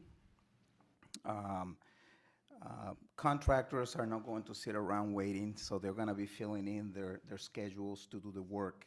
And it may reduce the number of companies that we can actually have at the table giving us prices. It may go from 6, 8 companies down to maybe 2 because they're busy. So those are the dangers that we look at on the development of the project if we further delay, because then we're going to be basically playing catch up against everybody else. Questions? Well, that was pretty straightforward. Are we able to just, this is a really quick one. Are we able to vote on the current plan with that caveat of seeking further information about more of that 20-year lookout for rebuilding buildings? Well, I think we haven't quite built consensus around that idea yet. And so so I think the thing is that we wouldn't build a caveat around something this board hasn't built a consensus around. And so we would have to be, that's something that if that is what if we would hold something up or add it as a caveat to anything we do, we have to have a consensus. And I don't, at least from what I've heard tonight, I have not heard that we have a consensus with regards to that. And I think that might be something that we may need to discuss or build, maybe do some consensus work outside of this meeting if that's not the case at this moment. I wasn't See, Mr. suggesting that. I just was wondering, is that even a possibility to do that? Is it an all or nothing? Is there room for discussion? That's Well, more the I mean, conversation. we're discussing tonight, and so that's what tonight is about as well. It's about us building consensus around ideas, I think, such as what we did around the ideal about where we are with the north end of our border. I think there was some consensus that came out, like we want to know what some other options are versus just going to North Park Montessori. I have not necessarily heard that consensus around that thought, And, and I know it's been brought up many times, and I have not heard a consensus build around that, so. What's the thought? What is the thought? Okay, hold on. So I've brought this up a lot, but this book that we recently received, The Governance Core, just has some really great, I would say, calls to action for us as a board around the idea of our understanding together of like projecting forward what the work is of the district. So, I mean, it talks about like watching the budget, keeping a focus on the long-term goals of the organization, building strong governance infrastructure, holding the organization accountable to the community it serves. There is a whole lot of just forward projection that really we're being charged with. And a lot of the work so far, like even going back to several years ago when I started to really follow board work, was around, you know, finding a superintendent. It was around responding to the pandemic and that long-term impact that it had on our district. And so for the first time, as long as I've been really involved in watching what's happening, this is the time for us to really look ahead and say, where are we going as a board? Not just in the next 5 years for the shifts that are being suggested in this, but where does this 5-year plan fit into a longer term plan of setting up our district towards whatever it is the goal of our board and the district is. So I'm just really nervous to say yes to a 5-year plan without a conversation around what's going on beyond that time. And so I think that as we go, and we are all here for a certain amount of time, and I think if we, while the district's vision under the leadership of Dr. Roby is one thing, we know that we can get another leader here and that district shift, that superintendent's vision will change in another direction. And as board members, we are here for an infinite amount of time as well. And I think if we were to hold up today's work for where we'll be in 20 years when none of us are likely to be here, I think that that can be problematic in some regards, because again, this work is always going to be a baton work. It's not just my work now, it's my work and then I'm handing it off to somebody else. Just like we had new board members come on, we had to take some of that charge and from the previous board and take that baton and work with it. And so I do think there is some forecasting going on, but I would be hesitant to spend a lot of time to forecast for 20 years when so much can change, as well as the district's leadership, board members, population, and a number of other things could take into place that we don't have the information for. And so I think that there is some of that forecasting that needs to take place, but if we're talking about, I guess I'm not sure exactly what the ask is. I just have some concern with holding up this work for a forecast for what could be down the road in 20 years, and we are all not here, as well as we know with every election, vision changes to some degree. And so I'm not sure what the whole ask is, Ms. Davis.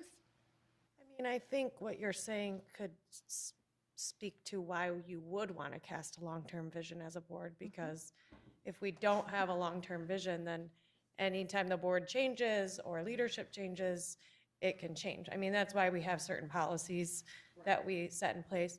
But I think I'm wondering if the question we can address tonight is, once this is voted on, how often are we able to revisit it and adjust as needed? Because, like, is it set in stone exactly how it is once we make that vote? Or, you know, if we have an idea of how often are we going to revisit this, will it be revisited each of the 3 times we get the monies in? I guess that would be a question, so that we know how often are we going to be able to have these conversations moving forward? Or is it we are voting on Monday and that is what it's going to be? To your point, we will have to at one point have continuous conversations if this went forward, because based on the presentations tonight, a lot of these things are not even vetted out. And that's, I think, what part of my concern as I hear this tonight is what seems to be what feels like a sense of urgency for a vote to move this forward. And we know the funds are coming in the fall with that first round of checks. What doesn't feel good, and this is my personal opinion, is what it feels like a sense of urgency and rush, with some things not being laid out from what we're hearing back from the community and what we're saying, how we want to implement this. And so that's a concern for me. That's a concern. Well, and this has not been, and so I feel like I hear that it's kind of a rush. I feel like we've had we've had a lot of this information for a good time, and we're just getting to the point of voting for it. But we've had this information, and so I don't want us to. I guess that part kind of confuses me. We've had this plan has been developing over a while, and this is the point where we go to actually say yay or nay to go forward. But it's not new to us. Neither is my point. Some of it is new. The fact that we are still discussing some of the plans that are not vetted out there, and things have been discussed, but we haven't had a presentation in the late as we have in these last, I would say specifically 2 months, that lays out some more details in detail. And so to a certain degree, yes, I agree. But to the other side of that is this is the first time we're actually seeing some things in motion. So a lot of this is new, regardless of what has been previously old or established topics. The presentation and the material, though, has been new in this presentation and giving. So, and I guess I'm wondering is that until we, so it feels like, I mean, we want information for something we haven't said go do.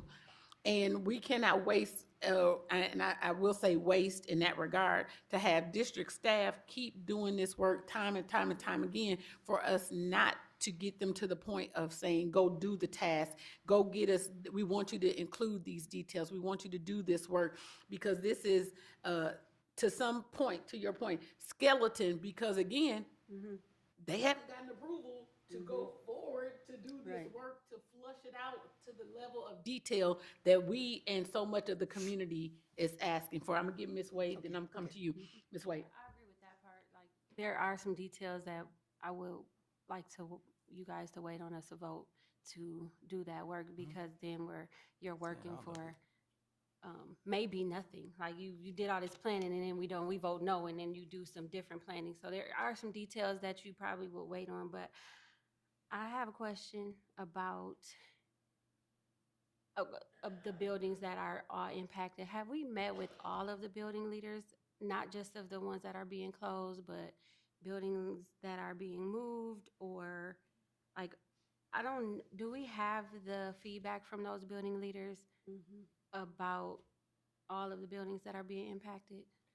I met with all of the building leaders that were being impacted the Monday, I want to say November 13th, individually. And so if you recall, what I outlined for our board is that I would have conversations with the buildings that were going to be closed immediately, and I had those conversations. Then we met with the other buildings where there was going to be a combination or a recommendation of bringing buildings together, and then also the buildings that were expected, that we were recommending that they were getting renovations. So met with all of those building leaders, met with their staffs that same week. Our executive directors met with the two staffs, Stocking and East Leonard, that Monday afternoon. I met with the staff of East Leonard and Stocking the following day, and I'm getting my days kind of jumbled. And then we also held staff meetings as well. With respect to going back to the question that Ms. Davis asked, I think it is wise to provide because as you get further out, and this even goes to the question that Ms. Melton is bringing forward, the further out of time you go, you can cast certainly a vision, and I think it's important to be able to do that, and that's what we're trying to do. But the further out of time, the fuzzier that, because trying to predict what's going to happen in 2043, there's lots of variables that we may not be able to control. But I think it is important that we are able to move things forward. Going back to the question that Ms. Davis asked, I think it is important to be able to say, okay, this is what we planned in 2023 as we get our second round of funds for the buildings and the programs that are going to be impacted in 2027 through 2029 or whatever the time frame is. Here's what we agreed to. Has that changed? The other variables to that point, none of us may be sitting here at that time. And so 20 years from now, no. and in that, and I'll even explain, as when I first came on to the district, trying to uplift a program specifically around one of our high schools that was from the 2012 bond, and the monies that were set aside were not enough, but because that board at the time in 2012 had made a commitment that they were going to do renovations of Innovation Central, we wanted to move forward because we had a conversation, and those who were on the board at the time will remember, we said, should we hold those monies back and then go for a bond and then look at what current dollars are, because the $17 million that were set aside from that 2012 monies post-pandemic was not enough money. And so we're trying to, we're trying to do a lot of guessing around that. And so it is important that we do some projection, but then also be fluid in, we don't know what stuff's gonna cost in 2027 or 2029, or our conditions may change. And so we can do some projecting, but you still wanna be able to say, is this still valid? And do we need to make some adjustments around that? I got Ms. Shockey, got Ms. Downs Lewis, and then Mr. Ross. And then Mr. Rodriguez. I mean, I intended to say what Dr. Roby just said about my experience. When I was elected 7 years ago, one of the things I remember learning early on was that we needed to close buildings, and that was 7 years ago. And we're feeling the impact of that, right? We feel that in exactly what community comes and says to us every single board meeting. I do feel an urgency to make this decision. I've felt it for the 7 years that I've been on this board. We have to do this to support the people that are coming to us asking for what they want. We can't delay this any longer. I also hear what Ms. Melton is saying, and like Dr. Roby said about our inability to be iterative as things changed.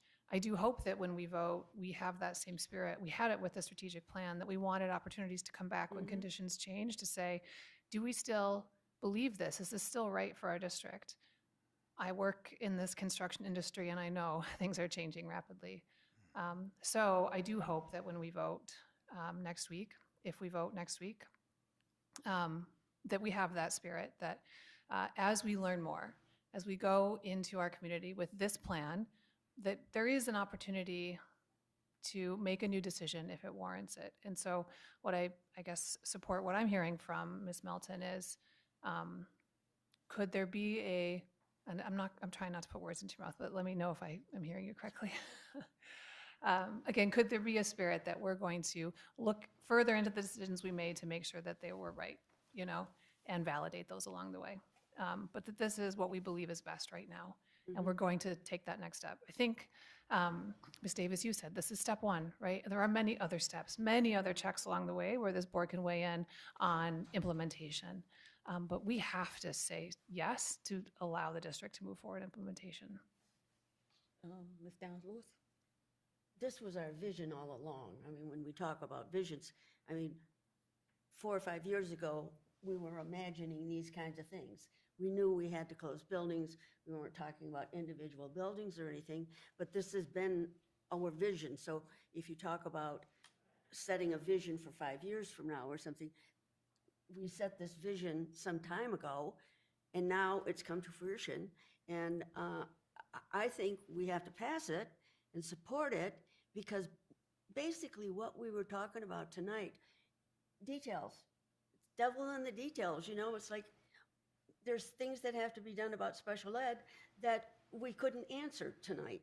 You know, and there are probably a lot of things that all of us would like, but it can't be done tonight and it can't be done right away because it's not going to stand in our way of passing this recommendation and moving on, you know, because we have been waiting a long time to start moving on. So, thank you.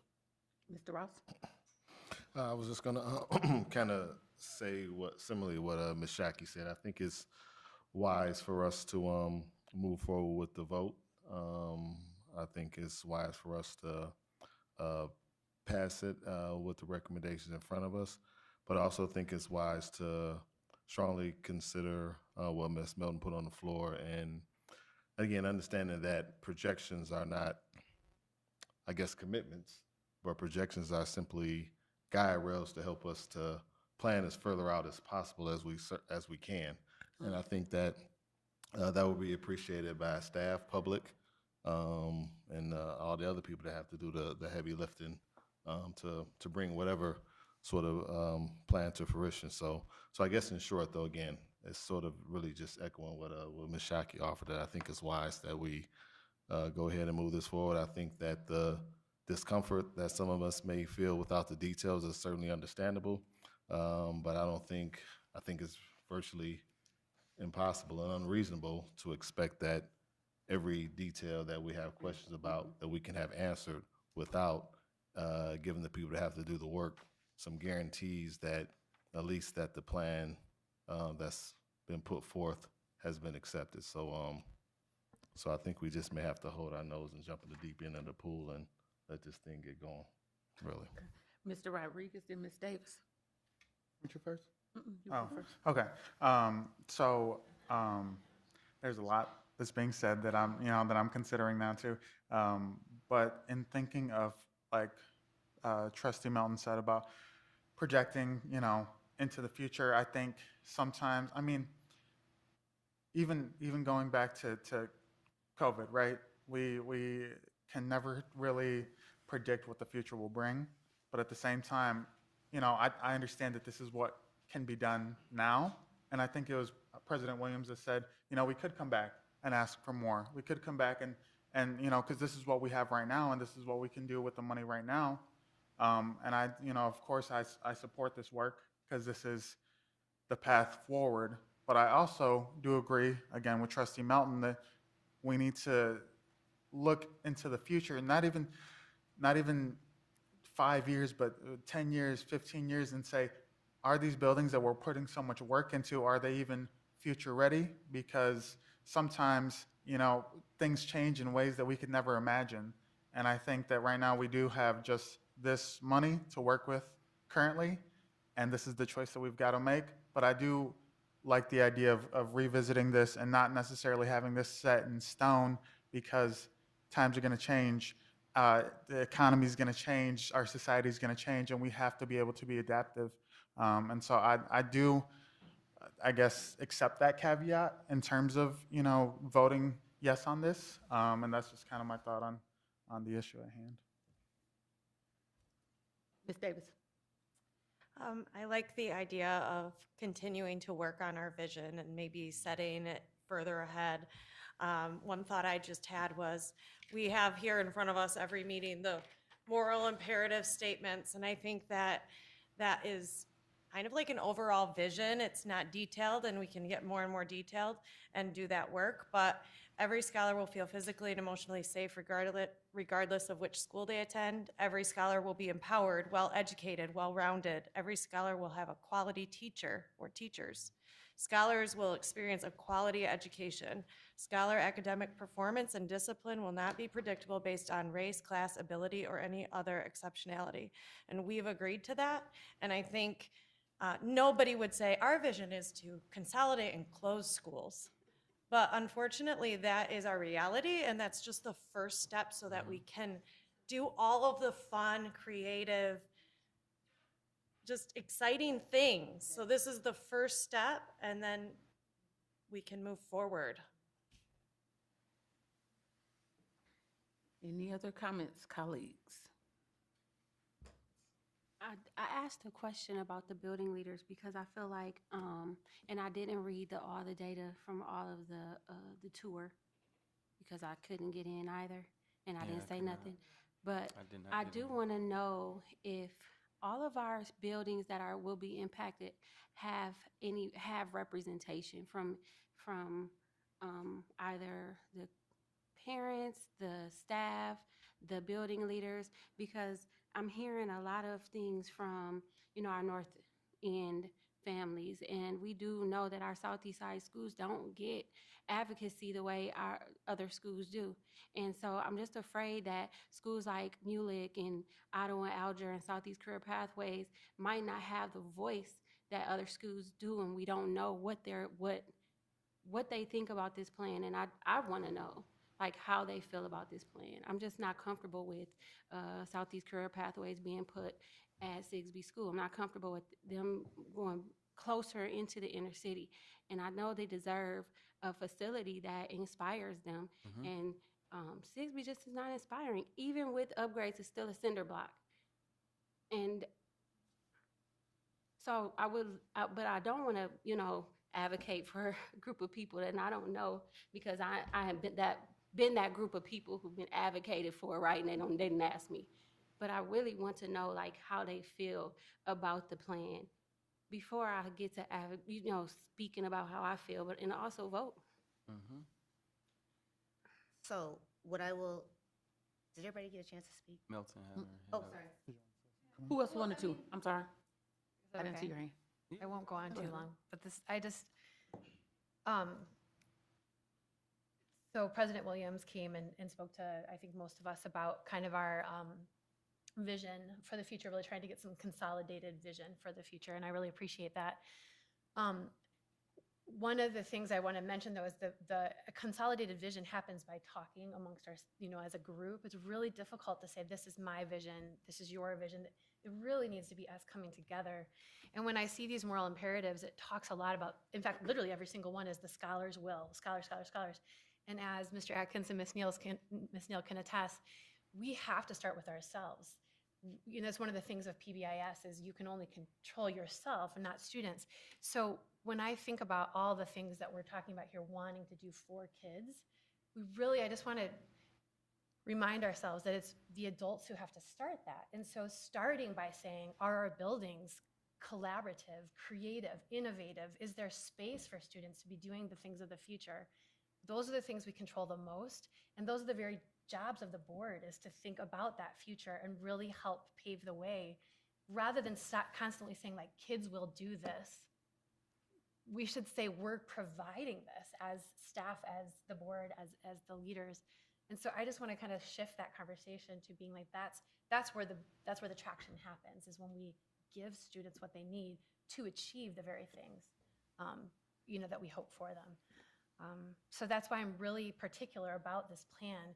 It's not just buildings, it's what kids walk into. And when I walked into a certain building a couple years back, after not having been in it since like 1999, and then like 3 years ago, I went back into the Grand Rapids building, and there were roof tiles leaking, and the drinking fountain was off the wall, and there was no toilet paper. And in no way should any student deal with that in Grand Rapids. We have the money, and if we can earn trust of our community, I really believe that we can ask for the millage to be at the average for the state. I don't think that's too high. I really think that people want to do that with us. We have to get there, though, to earn that trust back. And so this facilities master plan, to me, indicates a place where us as adults, we as adults, can really prove that we're wanting the best for our kids. It's a really big deal. It's a great starting point. We can't control the end, but we can control what we put into it. Is that Mr. Eatman? Did you have a comment? Oh, I was cracking my knuckles. I'm sorry. Okay. No. So I just wanted to kind of lift up that with representative voice, because I want to be really clear, we have tried to answer the questions that were asked, and through this process, it's not just been this year, it's been the last 2 to 3 years, and where we began with our community, where we did ask for voice of different groups, Northeast, Southeast, Southwest, Northwest, quadrants of our city, and then we went back and asked specifically when we saw that we weren't getting voice from certain entities. And so we have gotten representative voice from different community members. And to Ms. Wade's question of, well, how do those 10 principals feel? We did have a conversation with them, but I want to be clear, that was not the criteria that was sent out before to say, I mean, we've had conversations with them. I can't tell you that some were really excited. Some were like, ooh, okay. And so, but that wasn't the criteria, that wasn't the guardrails that were given prior to. And so as we are doing this work, we are committed, and I think we have demonstrated that we are committed to having continual conversations, to bring back what we're hearing, to go back out when we're not getting representative voice. Will we get everybody's voice? No, we never will. But being very creative in adding different time frames of doing interviews or having conversations middle of the day, going to different community groups and different things. I think we have demonstrated that and will continue to do that work. But at some point, even if we said we need the next 6 months, there would still be some unanswered questions. We're not gonna ever get to the point of fully answering all the questions because some of it is dependent upon what are we doing? I mean, we can only answer so much on what we'd like to do based around a plan, but at some point we have to have that demarcation in the sand to say, here's how we're moving forward. And the last part of our presentation this evening actually was kind of what are the next steps? So after the vote, because I want you all to know there is a commitment. This is the last time we're talking about it, and I'll see you all in 2029. We are gonna continually have conversations about it and try to get representative voice and get different voice, I think is hugely important. But also, I wanna just caution us, as you are hearing information, we also have to think about what is our line in the sand? Because at some point, we measure 1,000 times, cut once. It's like at some point we're gonna have to cut. And so we can measure, but at some point we do have to cut. Luke, will you please tell us the next steps so that people can see the timelines? So. And while he's getting set up, I feel like there is a misconception of based on your response in regards to what was being stated around wanting more data. What I'm hearing people say overall, including myself, is just some of the information that was presented left a lot of questions up in the air. I don't think that means that there's going to be a necessary delay. But I just want to, like, how you just framed that, I just want to correct that, because that's not what I heard. And so my push on that is what was stated was, well, I want to know how principals feel, and I'm just using that just as the example. And so knowing how principals feel, will that impact, and I'm just using that as an example, how you vote, because that wasn't the question that we were sent out to ask, how principals feel. So that's where I'm saying that we weren't asked to do that. We could have certainly have done that and would have done it, but yeah. And I'll just add to that conversation. I know Mr. Smart, for instance, has already met with Mr. Wilbon, the principal at Southeast Career Pathways. I believe that's his name. Yes, and looking at what do they need from a program standpoint. I mean, our building leaders will certainly be our partners as we work to design spaces and do renovations, because we want the buildings to satisfy the needs of the programs as they move in. Leanne, if you can advance to the next one. This is just some of our timeline intentions I wanted to lay out for next year after the vote. In January and February, so right when we come back from the winter break, we'll be meeting with East Leonard and Stocking scholars and families. We're planning open houses, virtual tours, and having our leadership meet individually with families if they request that, to help them really walk through this process of what a transition to a new building would look like, making sure that everyone has an opportunity for that conversation. Our goal in February is that displaced staff, so East Leonard and Stocking staff, would get first choice at openings. That's pending an LOA. But that is our intention as district leadership, with the timing of that would happen before the rest of the district staff are able to join in that process in the March-April timeframe. In June, as we lifted up earlier, providing moving services for staff, and in August, providing additional building access for staff moving, again, pending an LOA. But that is certainly our intention as district leadership to assist staff in that process. And then on the next slide, just a few more goals for 2024 I want to mention, make sure everyone here knows. We've been talking about our academic buildings. Once we get to the point where that process is approved, we will also move to begin work on our facility recommendations for non-academic buildings.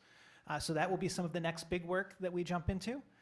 We'll also be meeting with East Leonard and Stocking neighbors about future use of those buildings.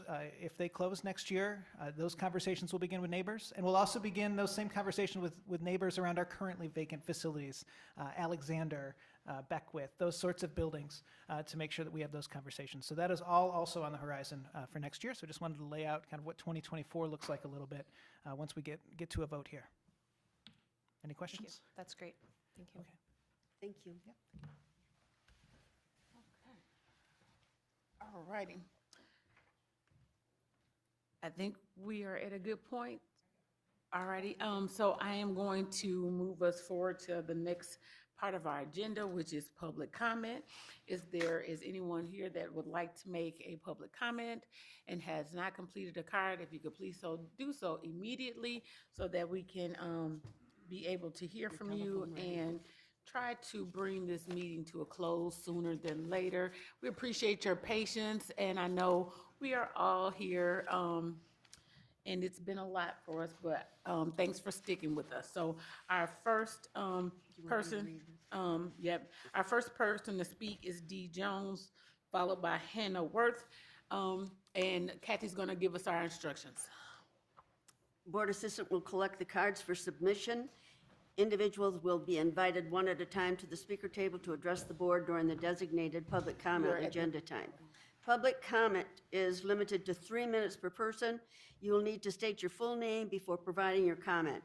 We will then start the timer. Mr. Rodriguez will start the timer at the beginning of your public comment time and provide you with a 1-minute notice by flagging our red page here and indicating that only 1 minute remains. You will need to complete your comment time upon being notified that 3 minutes have passed. Board members do not respond to public comment. Concerns will be brought to the attention of appropriate staff. We value your input and thank you for sharing. Gotta shake your legs if your feet fall asleep. That's actually how you wake your legs up. Been sitting there for that long. Yeah. How you doing, everybody? I'm Dee Jones, passionate entrepreneur and visionary. I wanted to speak to you guys about a couple things. So I brought you guys some educational tools that I actually spent my own cash to bring all of these educational tools that I've got across the United States. The game Fortnite, the Unreal 5 engine, the Unreal engine. I got these tools to you guys. I've got a lot of resources to you guys, and I'm actually glad to hear from the head athletic director that you guys have actually used some of this stuff to actually develop an esports league that some kids will actually be competing in that's already developed. But with the Fortnite engine, you guys are talking about attracting students and being able to expand. Like, I hate to hear that schools are going to be closing, and if I could, I would love to have a school district where every single school building is full and we don't have vacancies for jobs. But obviously, the infrastructure and society isn't just built for that. And so I would really like you guys to consider getting the Unreal 5 engine and the Fortnite Creative and all of these educational tools to our students. They just had a historic day. 44 million people played Fortnite in one day. That was a Sunday. You guys are talking about people going back. That was the OG Fortnite. It's 362 million people that play this game actively on a daily basis. That's more people than the United States population. I'm trying to give you guys some tools because I study trends. I have a certification in studying global trends. I can show you this from a University of Florida, which is the South, which is a Division I university. I think I know what I'm talking about. I got accepted into Harvard. I can show you guys these letters. I think I know what I'm talking about with these trends in education and what kids care about and being able to have cool educational opportunities. I'm actually developing an esports league for kids that are on probation and surveillance to try to attack the school to prison pipeline. Somebody right here in the audience used to be somebody that used to be in the juvenile detention and used to be one of the people that used to work in the juvenile detention while I'm there. And now I'm working with banks. I even got the bank that actually is the bank for the Detroit Pistons, and they actually have a financial education initiative where they have 1 minute. 7,000 students that they educate on finances in over 40 schools. I'm doing cool, innovative things. I'm building these partnerships. I'm doing my work, and I'm asking you guys to please utilize these resources because I'm working hard. I'm pushing. I've yelled. I've screamed. I've came here because I thought you guys wasn't pushing info out, and I just want you guys to push a little bit harder because I'm going hard, and I'm using my own cash. I'm even working with a network of 465 universities across the nation. We're going to be doing something bigger than the Epic Games Game Jam, which is Epic Games is the game company who made Fortnite and the Unreal Engine. I even went to a holiday party where I spoke about it at City Hall. The next thing you know, Mayor Roslyn Business, Mike Washington showed up to that event because I told him about it. We spoke to different people at Ferris State. They showed up, and I spoke to a white girl who actually was a student at that university who said, we had a game course where we had a game course in college, and we had to use the Adobe software, and the software that sucked what I used, but I would love to do something cool like that. So please, please, please, please consider that. Thank you. Thank you.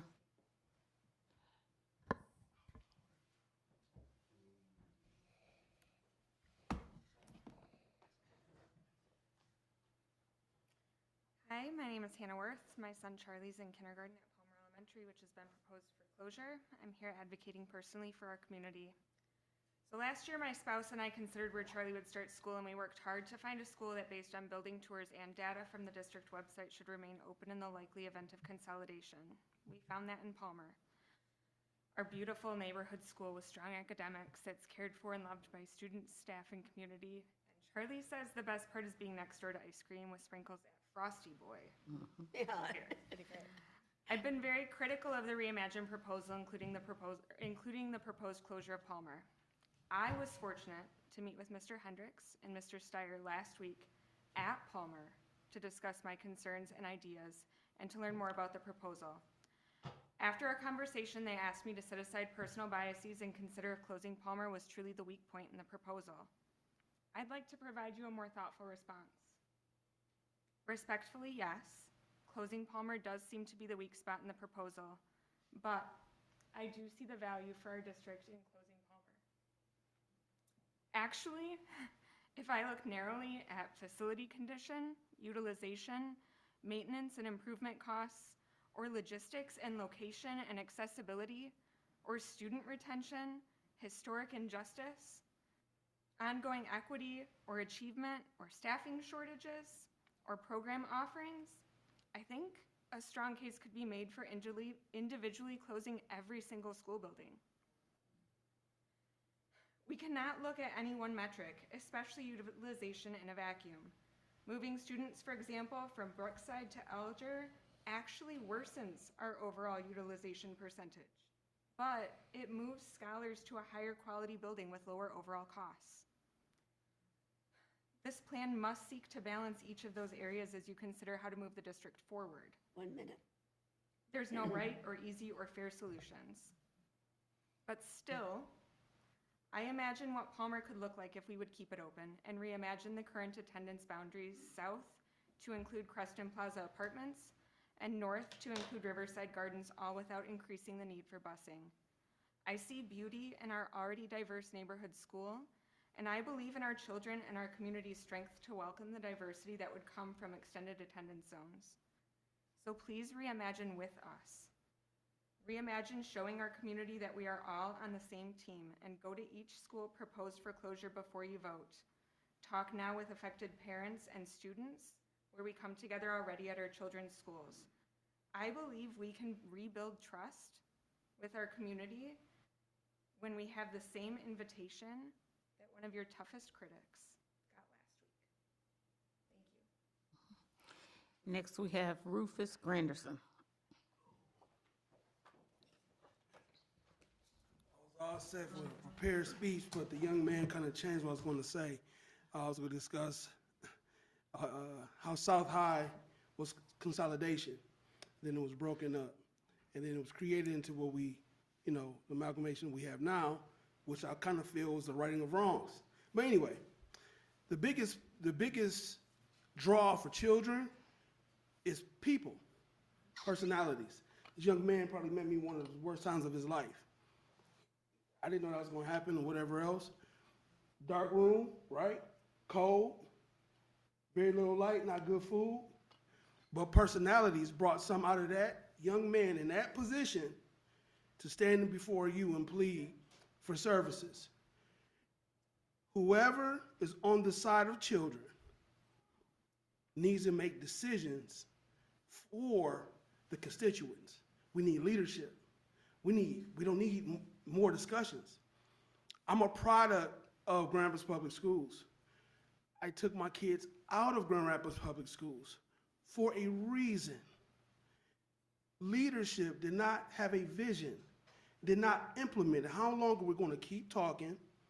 How long are we going to keep having meetings and shuffling papers, and we don't make decisions that benefit multitude of children, not just a select few that says, this is my favorite class or whatnot. We have to do what's best fiscally, academically, socially, psychologically, and it's beneficial for the children with the right personalities and leadership that wants to make the best choice, even though it's very difficult, even though there's many feelings attached, okay? But we've been going through feelings. I went to Camp Paul Dickinson, City, Burton, Westwood, Ottawa. 1 minute. We need somebody, we need people, adults, to make hard decisions that are best for right now, for the people that's going to benefit right now, so that one day you'll have kids who experience the decisions you guys made that'll stand and speak for you, or for a new set of kids and a new set of generation. Thank you. Thank you. All righty, so, we would typically, have some, board comments, and so, this is a work session. I know we're sitting in here, so, I think we have said a whole lot already tonight and given, lots of thoughts, so if you all are okay with this, I would like to call this meeting to, adjournment. Reminder for tomorrow morning. Oh, yes, and don't forget, board retreat tomorrow. So you get to do some more talking. Thank you, staff, for being here. Thank you.